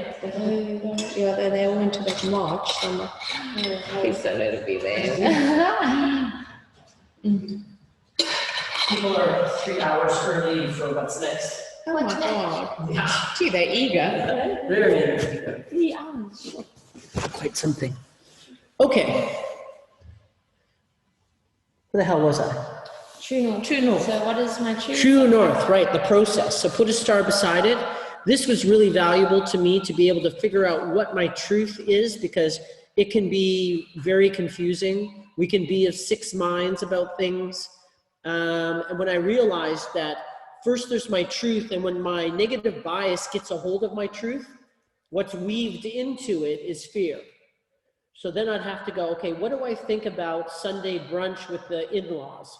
And then I go, okay, well, I feel okay about it, but I also feel some resistance. So I'm going, okay, so what am I resisting? What doesn't feel right? Well, I don't want this to happen, a fear. I don't want to have this experience, a fear. I don't want that to happen, it's a fear. So I can put that all aside just for a minute, just to separate my emotions out, and then go, if I wasn't feeling those fears, what would I feel? Yeah, it'd be okay to be with the family. Yes, I don't mind going. Yes, it's okay to go. So then I know what my truth is, and then I still might, then I put my reality back together, and I might go, okay, so I might be uncomfortable, because Uncle Pete's gonna be there, so, or whatever, and that you might decide not to go, but at least you know what your true north is. And then when it comes to more complicated things than just having brunch with the in-laws, that you can, especially when you're thinking things about yourself, that you can separate your fear away intellectually, you put that over there, and then you go, if I wasn't feeling those things, what is my experience? So, and because we've taught and we're looking at that whatever my negative bias is, what's wrong with me, what's wrong with them, what's wrong with it, and all the reasons why it won't work out are lies. So as soon as I know that they're lies, then I can separate them out. But you have to see the lie to be able to believe it, to actually truthfully separate yourself from it. That's a process in itself. It's another process of coming to the truth of who you are. That's how you start seeing the lies in your negative bias. So it started off with truth. truth is really valuable. And in the transformational journey of having I call it spiritual integrity, is that, you know, there's a saying about, you know how honest you are based on where nobody else can see what you're doing in life.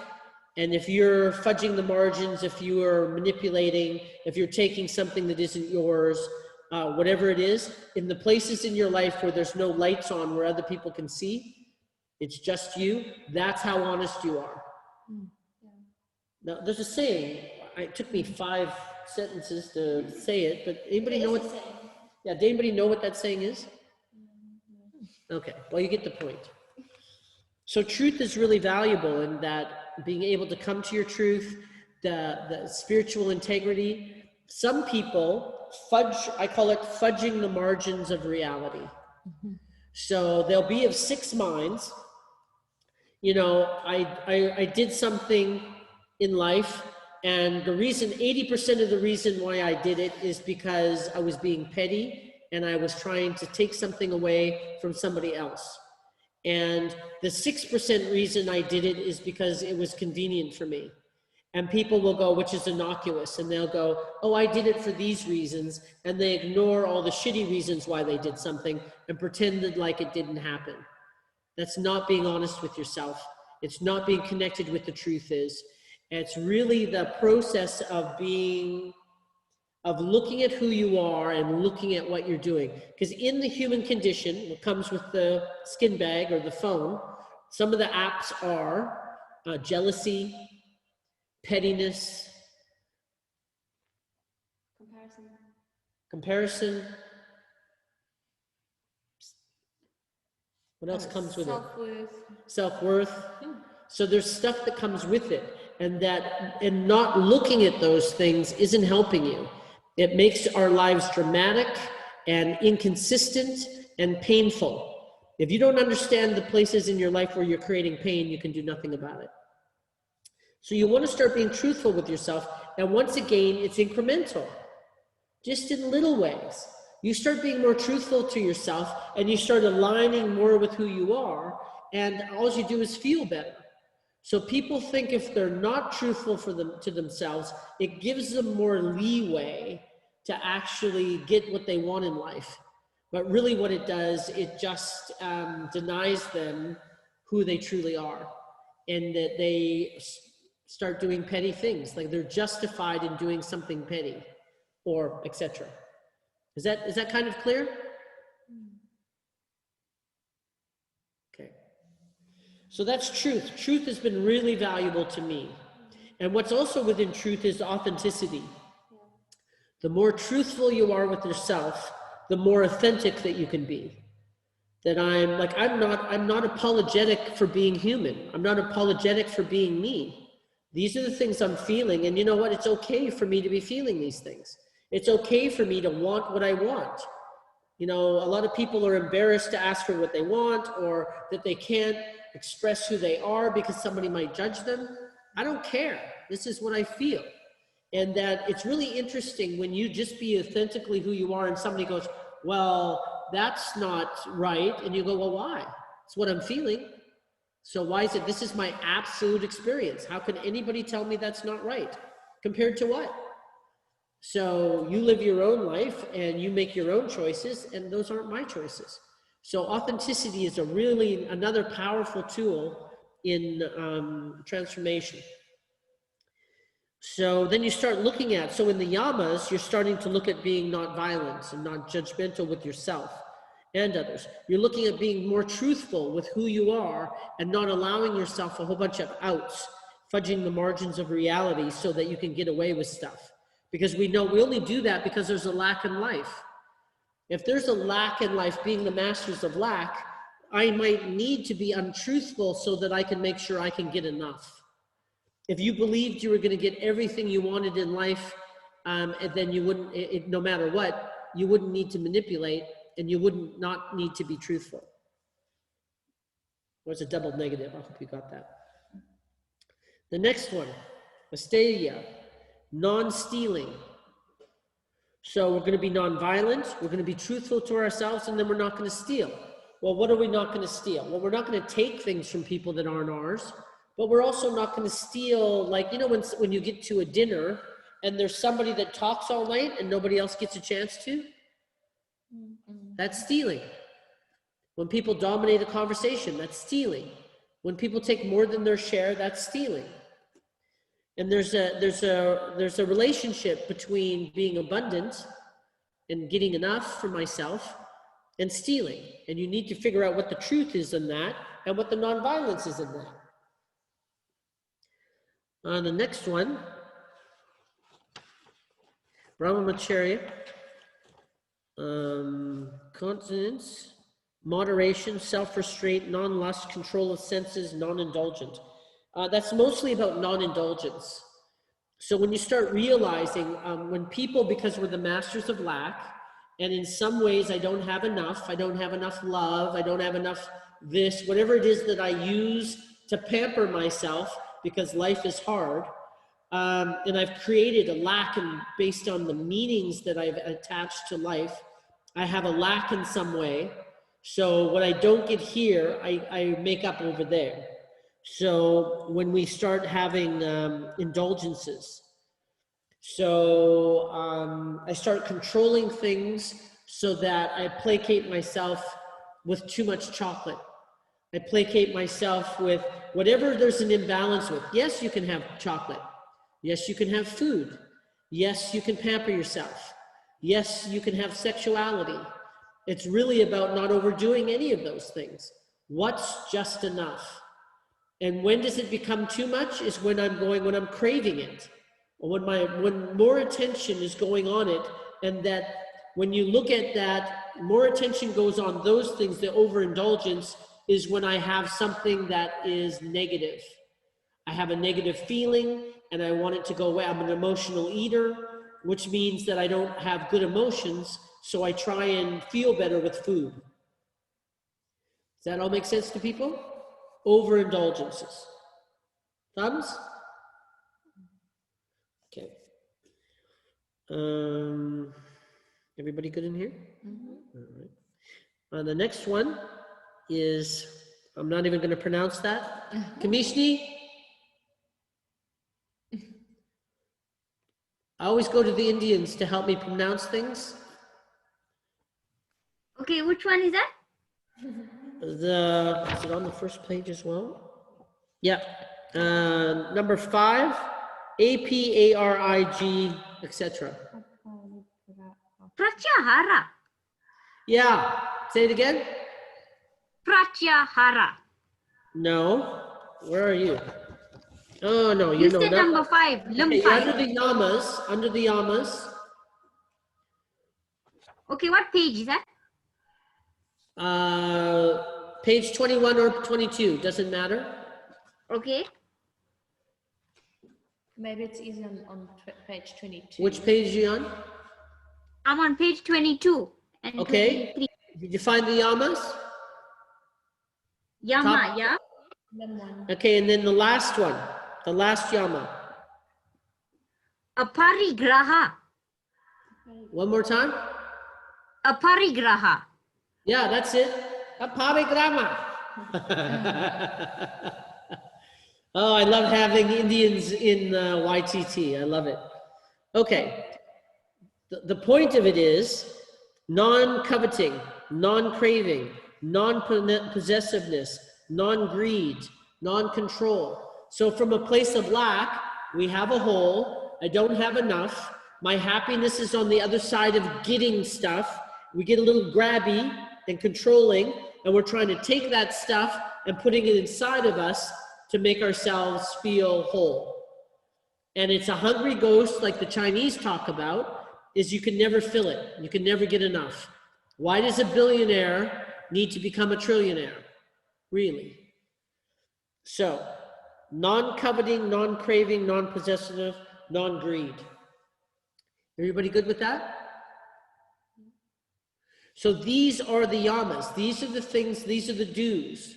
These are the things you're starting to adopt as a human being, and think of a community and a monk, and these are the things that you're applying so that you can start cleaning up your mind. You can start cleaning up your heart. You can start cleaning up your beliefs.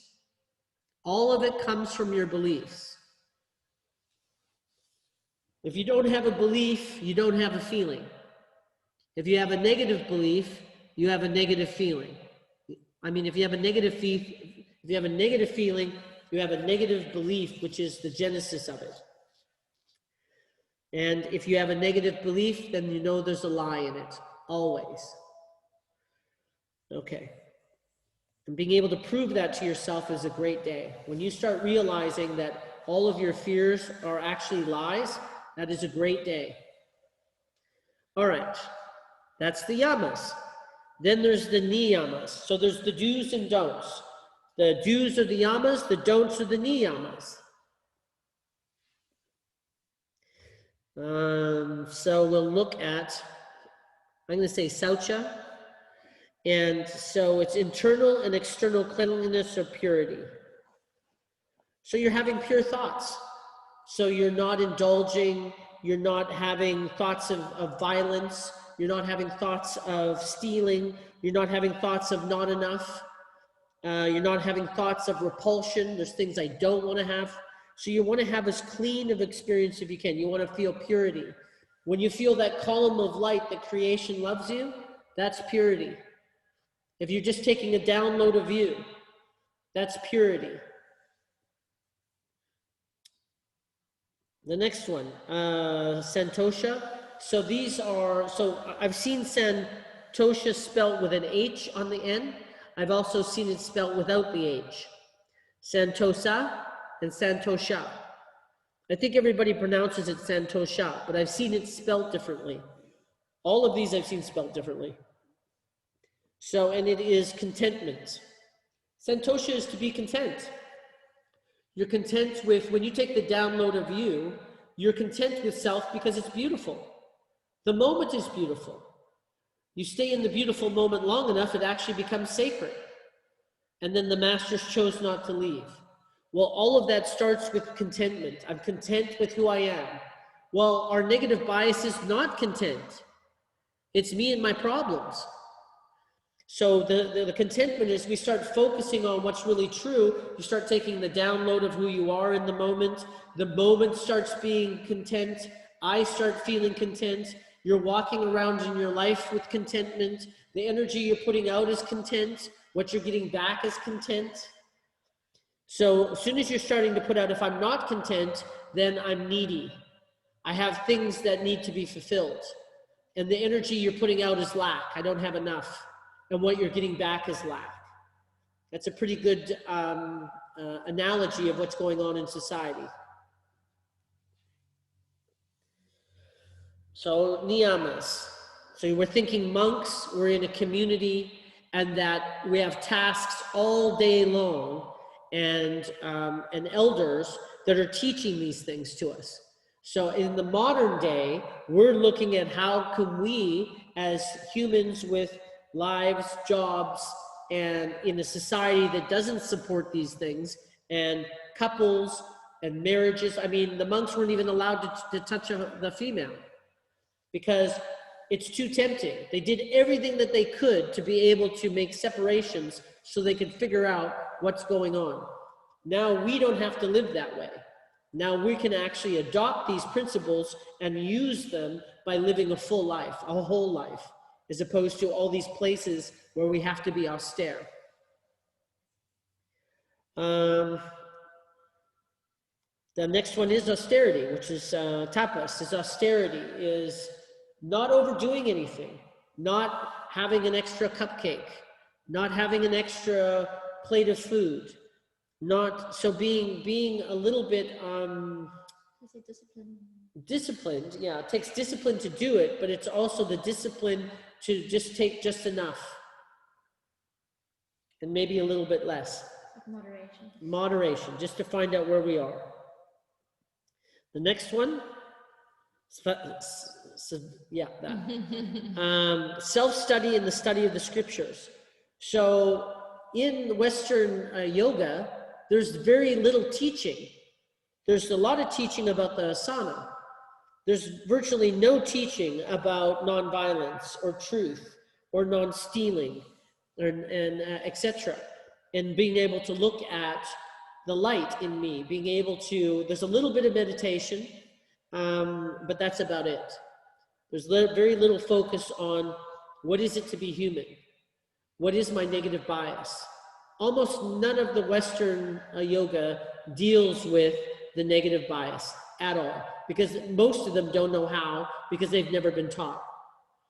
And we think it's valuable, and we think it's timely. I think we're coming to a tipping point in society, and that we're all going to be called to being more self-reflective, more aligned with who we are, more truthful, more kind, less violent, etc.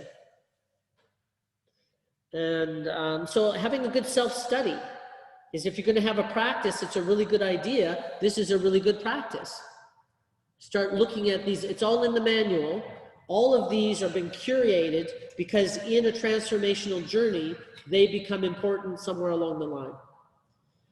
Also, when these were originally taught in Ashtanga, is they would start with the yamas, and you would do a process around the yamas, and then you would get to a certain level that you got to, and then you would start doing the first one and the second one. And that's when you get into the niyamas. The last one is surrender to one's oneness or God. So being able to have an experience of oneness, when you're feeling that in meditation, that you're connected to all that is. I'm just not a separate identity, Bryan, that's not connected to all that is. And when you start meditating, what starts opening up is first your inner world, that yoga is a mind-body,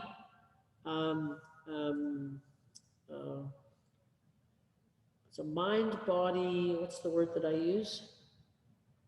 Practice, experience. Yeah, so I'll use practice. It's a mind-body practice to be able to hone your senses to come to an experience of your subtle body. So, and your subtle body, you have to, the way you reach oneness is through your subtle body. So the way to God, there's a saying that in yoga, that I went to go find God and in creation, and I couldn't find God. So I went inside to find me, and I found the subtle body, and through my subtle body, I found creation. So you find your subtle body, and you feel the expansiveness of what you are, and then you look past that energetically and in your inner world, and you start realizing you're connected to all that is. Surrender to oneness or God. So you surrender to that oneness. You have so when you're separate, you think there's just me and my ego against the world. And when you start discovering your subtle body, and then it's connected to all that is, you can start you can start having faith in that creation is listening and creation is connected to you. And when you put out the energy of what it is that you want and you believe it, then it comes back to you. If you don't believe it, then God's listening to what you believe. He's not listening to what you're hoping for. He's listening to what you believe in. And if you take a look at your life is, anybody's life is an exact replica of what you believe. You ask anybody what they believe about money and relationships and races and everything that you can ask about in the broad strokes of what they believe, and then you ask them about their life and it matches. Creation is not listening to what you're hoping for. Creation is listening to what you believe. What you put out is what you get back. What you truly believe in is what you get back. And most of us believe 3 steps forward in what I deserve, 2 steps back and maybe I don't. 5 steps forward and I feel good about myself and what kind of human I am is I'm deserving and lovely. 5 steps back, maybe I don't. And our life matches that. So look at what you're investing in. And that if we're not in control of our mind and we're not actually watching what's happening in our negative bias, and that's what we're putting out as our beliefs, and that's what creation is listening to and giving you, then you can't be surprised And if creation is a waiter, don't be surprised on what's on your table. If you want to know what you believe in, look at your life. Look at what creation has brought you as a waiter and is on your table, and that's what you believe in. And it's probably a pretty big mixed bag. A little bit of this, a little bit of takeaway.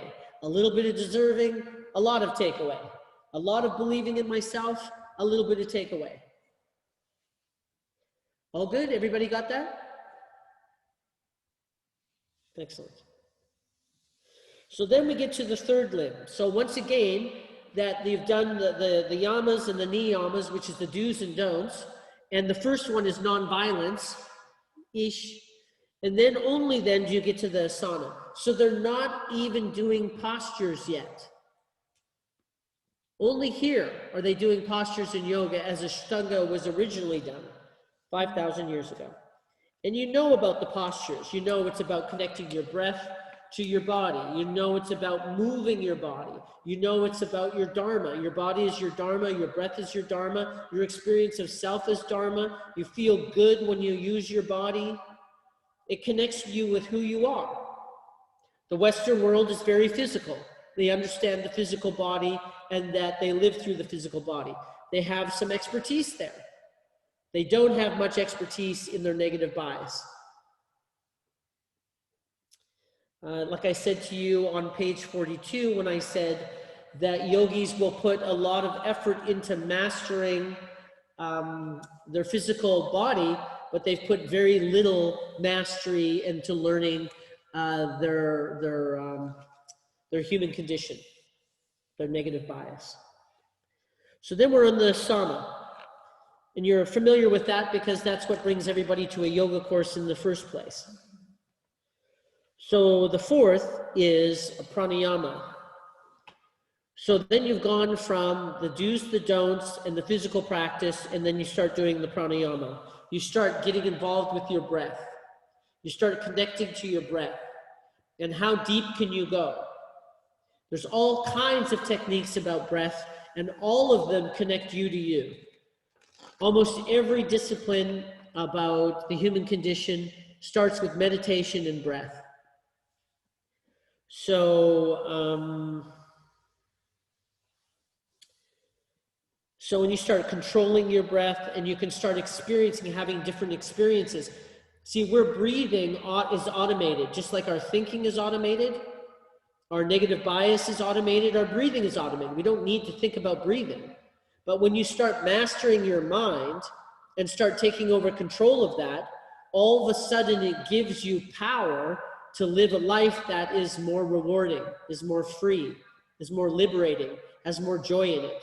In the same way with your breath is automated as well, but you can control your breath to start having a different experience within your body, a different experience of who you are. The next limb is, where am I? Pratyahara. So this is where the limb 5 is where the Buddhists and the yogic philosophy and the Hindus separate. Pratyahara is withdrawing of the senses. So you're closing your eyes and you're cutting yourself off from the senses to the world so that you can experience the subtle body. So you can experience what you actually are. Your link to you is beyond your senses. It's in here. So by withdrawing the senses from the outside world, the mind is able to become quiet and starts to move inwards towards the source. So not only do you connect to yourself, you start connecting to the source.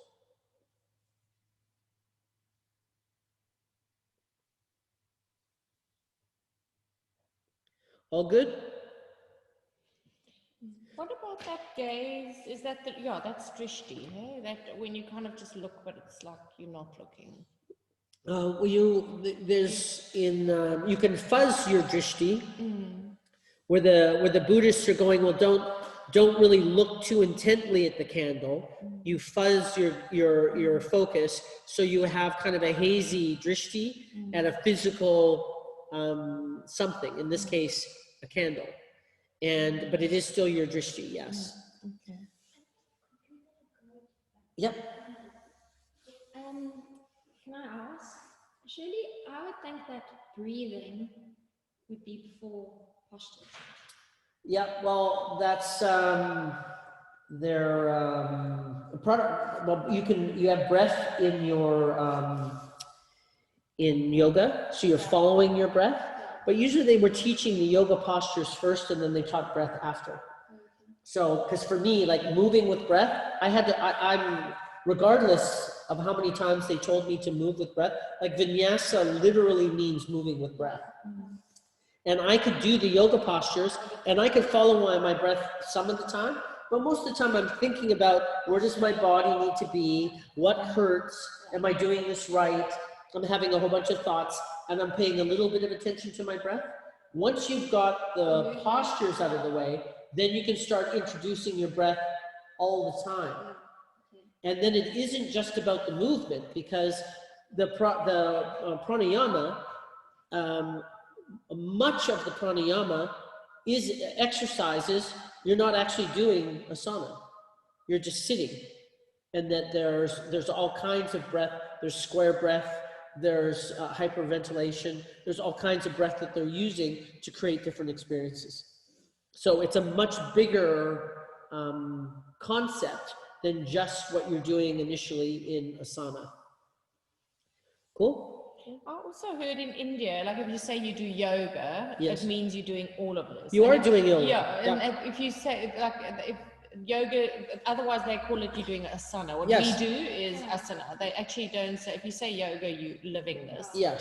So it's they been, all say, oh no, you just do asana. yeah. Yeah. Yeah, and there's people that say somewhat judgmentally that they're an asana practitioner as opposed to that they're a yogi. So, and that's fine, you know, that I'm fine with that, because we have so much we need to move, you know, to being able to start becoming whole, and yoga, just the physical yoga practice, everybody was attracted to that in the West. In the last 10 years, it's become very popularized. And probably the person that brought more people to yoga than anything was Bikram. He brought more new yogis to yoga than anybody. And he's a crazy person. But people were having a physical experience of feeling better of who they were. And most people will do Bikram for maybe a year, maybe 2 years. And that's a lot. Some people stay with it for a lifetime, but most people then move to a different kind of yoga. So bless his little socks that he's brought more people to yoga, and that means more people that are awake and conscious and looking at being better human beings. So, you know, I'm thankful. I don't care what it takes to get people, whatever's reaching people works for me. And we don't do Bikram here. Thank God. We used to. It's hot yoga. We call it hot yoga. Yeah, we used to. Okay. So where are we? Pratyahara, yes. So withdrawing of the senses, and that's really being able to connect with self and then to be able to connect with source. And then once you've connected with self and with source, then it's the next step to do it with your eyes open. And that's what carrying water and chopping wood was all about. Is that now you've found the sacred moment, you're connected to yourself and your breath, and now you're doing the most menial tasks, carrying water and chopping wood. It's a little bit physical, which most people don't like, and then just being able to be in the grace of the moment, in the now, of really focusing of how you take the water, you carry the water, you chop the wood, you stack the wood, and doing all of that from a sacred place. I didn't understand that for a lot of years about why they wanted to carry water and chop wood. It made no sense to me. You know, somehow you were supposed to enjoy work. I didn't get it. Okay. Dharana, which is concentration. So this is your ability to be able to hold your focus. So when we're talking about your drishti, is when you have a random drishti that's stuck in your intellect, is that if you're creating your life from wherever your drishti randomly goes to a random negative bias that is stuck there because it's fear-based, and we think we're solving problems, me and my problems. So I don't know me without my problems, and I've always had problems, so it must be me.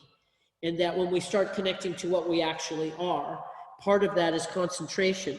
that you're able to hold your drishti where it is that where you intend it to be, as opposed to where it randomly wants to go. There's a lot of stories about Buddhist stories, mostly heard in Thailand, about where they are using analogies about your cow, is having a relationship with a cow, and that you put a leash around your cow and it doesn't want to go where you want it to go. You actually have to train the cow to walk with you, to train the cow that it needs to go here at this time, it needs to go there at that time, as opposed to it runs around and does what it wants to. So being able to have control of, if you have a thought process, it's probably a really good idea to be the master of it, especially since it's creating your life. So that's concentration. You want that in meditation.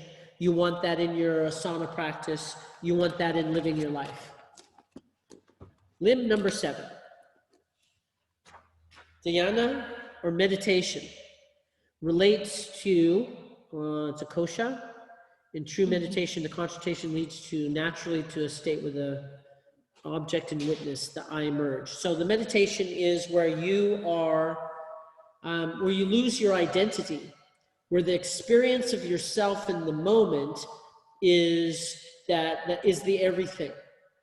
You are connected to the self. All the separation has been, is nullified. You feel yourself, and it's a paradox. You feel yourself, which is separate from all that is, and you feel it part of all that is. And you can feel you, and you can feel all that is at the same time. That's a paradox. And that's part of what comes up in meditation, of that's the truth of who we are. And that's the place where you can feel more love from God, more love from creation, that creation created you perfectly. And at the very least, you can feel your connection to all that is in that tube of light, the download of what you are. You didn't create yourself. You didn't create this body. You didn't create this mind. You didn't create your gifts. It's coming from somewhere. And being able to give, be humble to the creation created you as you are. And it's a gift. You are the Dharma to be who you are. Creation is the Dharma. Source is the Dharma. Oneness is the Dharma. You are the Dharma. And the teachings to be able to connect all those dots for you is the Dharma. Buddha is the Dharma for precisely that reason. Life is a gift. So, I don't know if I'm right, but is that, so limb 6, you're concentrating on a single point or something? Not just a single point, is that your drishti is whatever you're focusing on. Yeah. You can put it somewhere and keep it there.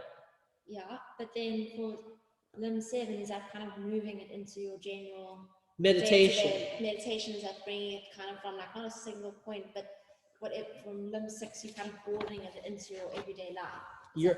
You're asking a perfect question. So go back to page 21.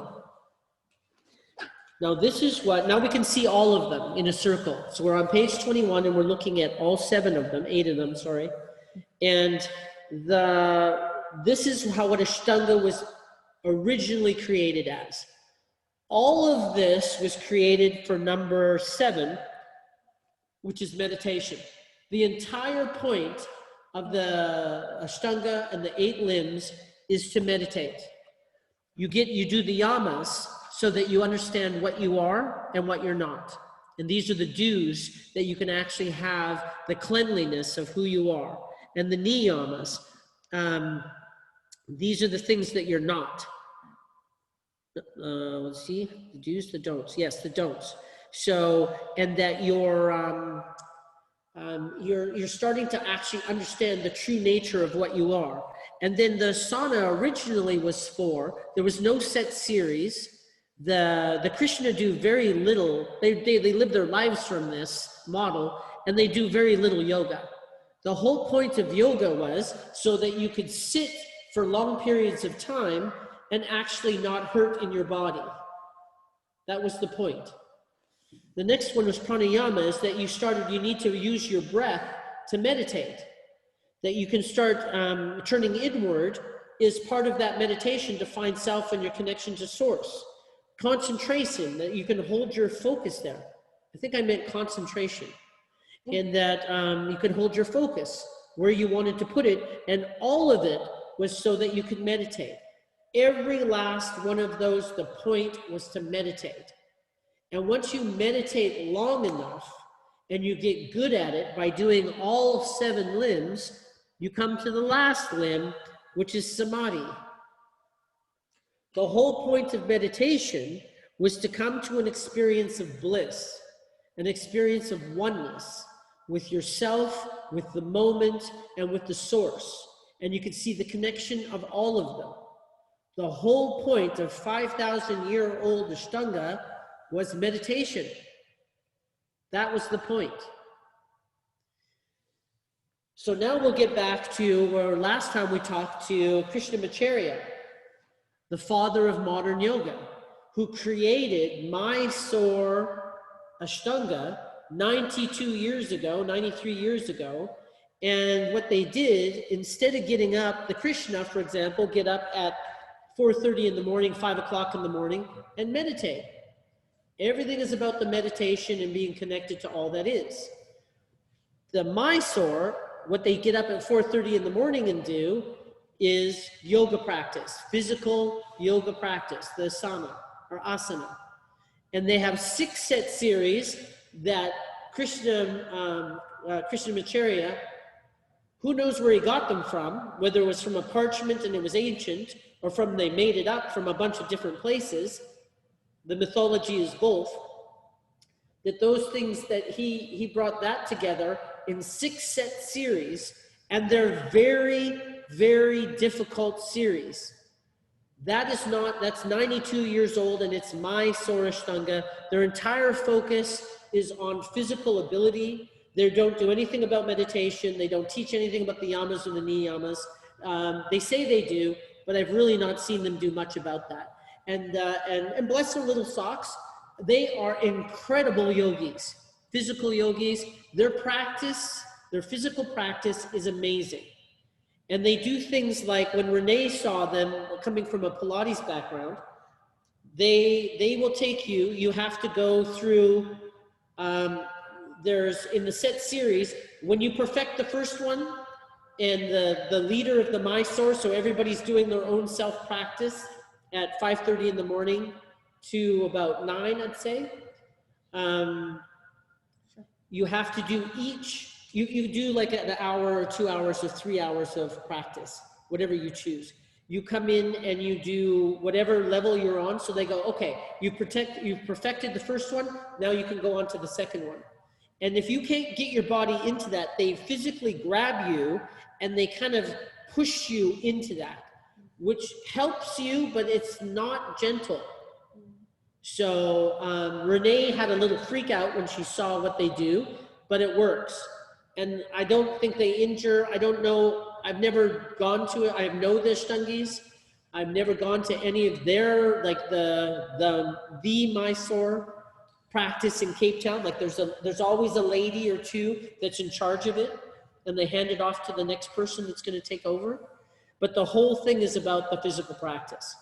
So ancient Ashtanga and Mysore Ashtanga are 2 different things. One is about meditation so that you can get to bliss and samadhi, a complete aligned experience of self with all that is. The Mysore Ashtanga is about the physical practice and being very good at it. If you want to improve your practice, go there or get one of them to work with you. They are probably the best at the physical practice in the shortest amount of time.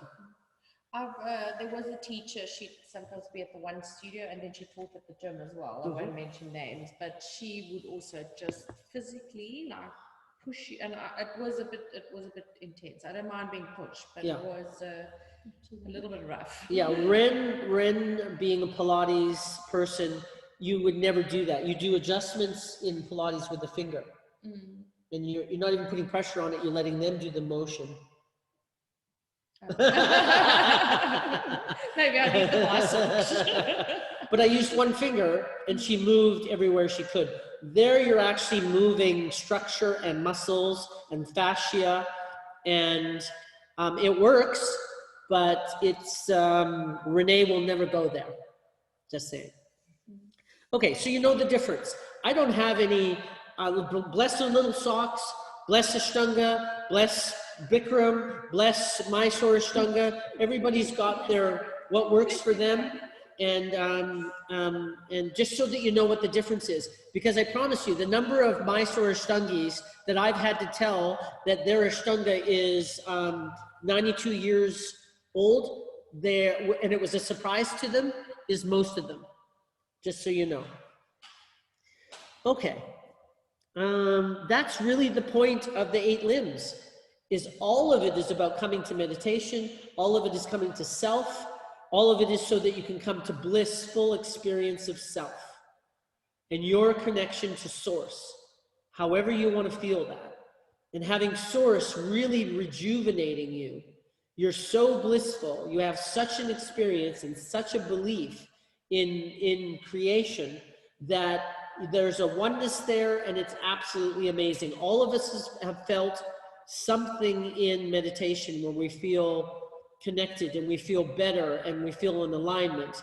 You spend 3 hours every day meditating and going through this process, it's really magnified by a significant amount. Well, that's the ancient purpose of Ashtanga. Woohoo! And we're 3 minutes early. How about that? So, any questions anybody have? Thumbs up? We got that? Okay. And so just to go over what we did today is we talked about the negative bias. We talked about that it's frequency. We talked about that tube of light that you bring down, which is you downloading yourself into beingness. You are a human being. You're a human being. You're not a human thinking. You're not a human intellect. You're not me and my problems, unless you really want to be. And I don't want to be, frankly. It's the booby props. You need to put a little bit of work. If you want to elevate your experience, your frequency of life, that's the key. Here's the ancient bits that are pointing to exactly that. Taking the download of yourself. The download of yourself is my words. That's my modern version of it, which seems to make the process for people to visualize it a lot easier. That's why I've changed the wording and tried to make it more exact. Then we talked about that we created the identity because we didn't trust ourselves. We didn't trust beingness. So we wanted to look and evaluate everything from a place of our intellect and lack to determine who we are, which is a vicious cycle of unhappiness of me and my problems. And then we got into Ashtanga, which is the yamas, the niyamas, the asana, the pranayama, the breath, the looking inwards, the concentration, and the meditation to be able to come to bliss so that we sit in our experience of self and our connection to source so that we can actually start raising our frequency of what we truly are. And lastly, being able to start asking the question, if creation loved me, what would that feel like? Okay, we're going to end with a quick meditation. Everybody's good? Mm-hmm. Thumbs? All right. So close your eyes.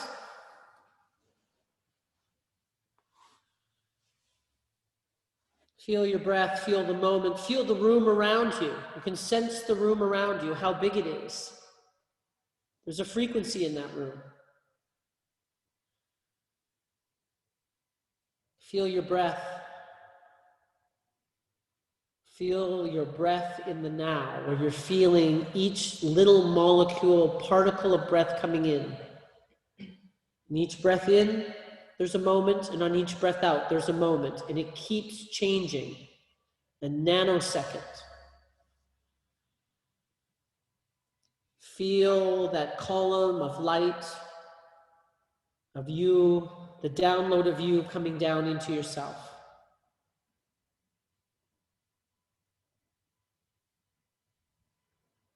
And on your exhale, radiate that experience out.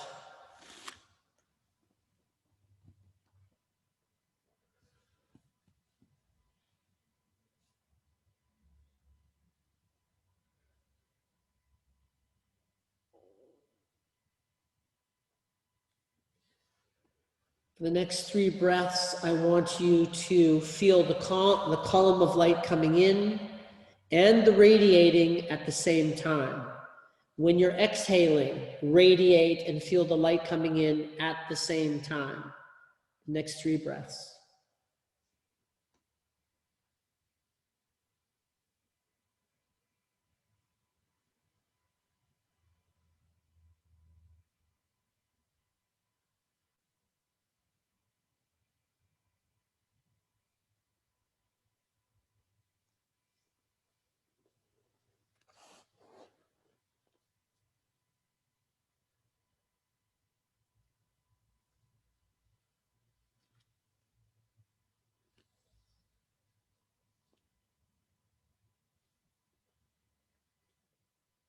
We're going to seal our meditation and our day with 3 Ahs.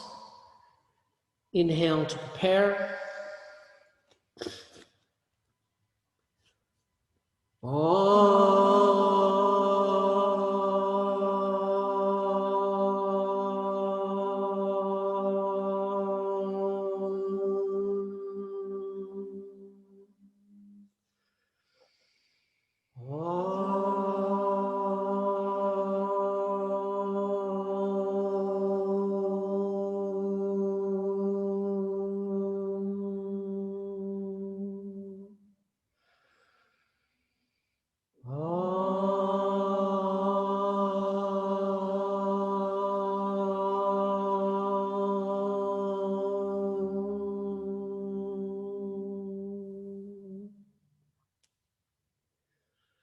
Hands to heart, head slightly down, being grateful to creation for the opportunity to be you, to be conscious, to breathe and eat, to love, to have this experience to learn. I'm very grateful for you all to be open and to come here with me to do this practice. I appreciate it deeply. Thank you very much. Namaste to you all. And 3 minutes over, but that was pretty damn close. Thank you, everybody. We'll Thank see you, guys. Wednesday. Thanks, Bryan. Enjoy your time tomorrow. If you have any questions, send me a WhatsApp. I'm quite happy to deal with anything that might be going on. Bye-bye, everybody. Thank you. Bye. Bye-bye, everyone.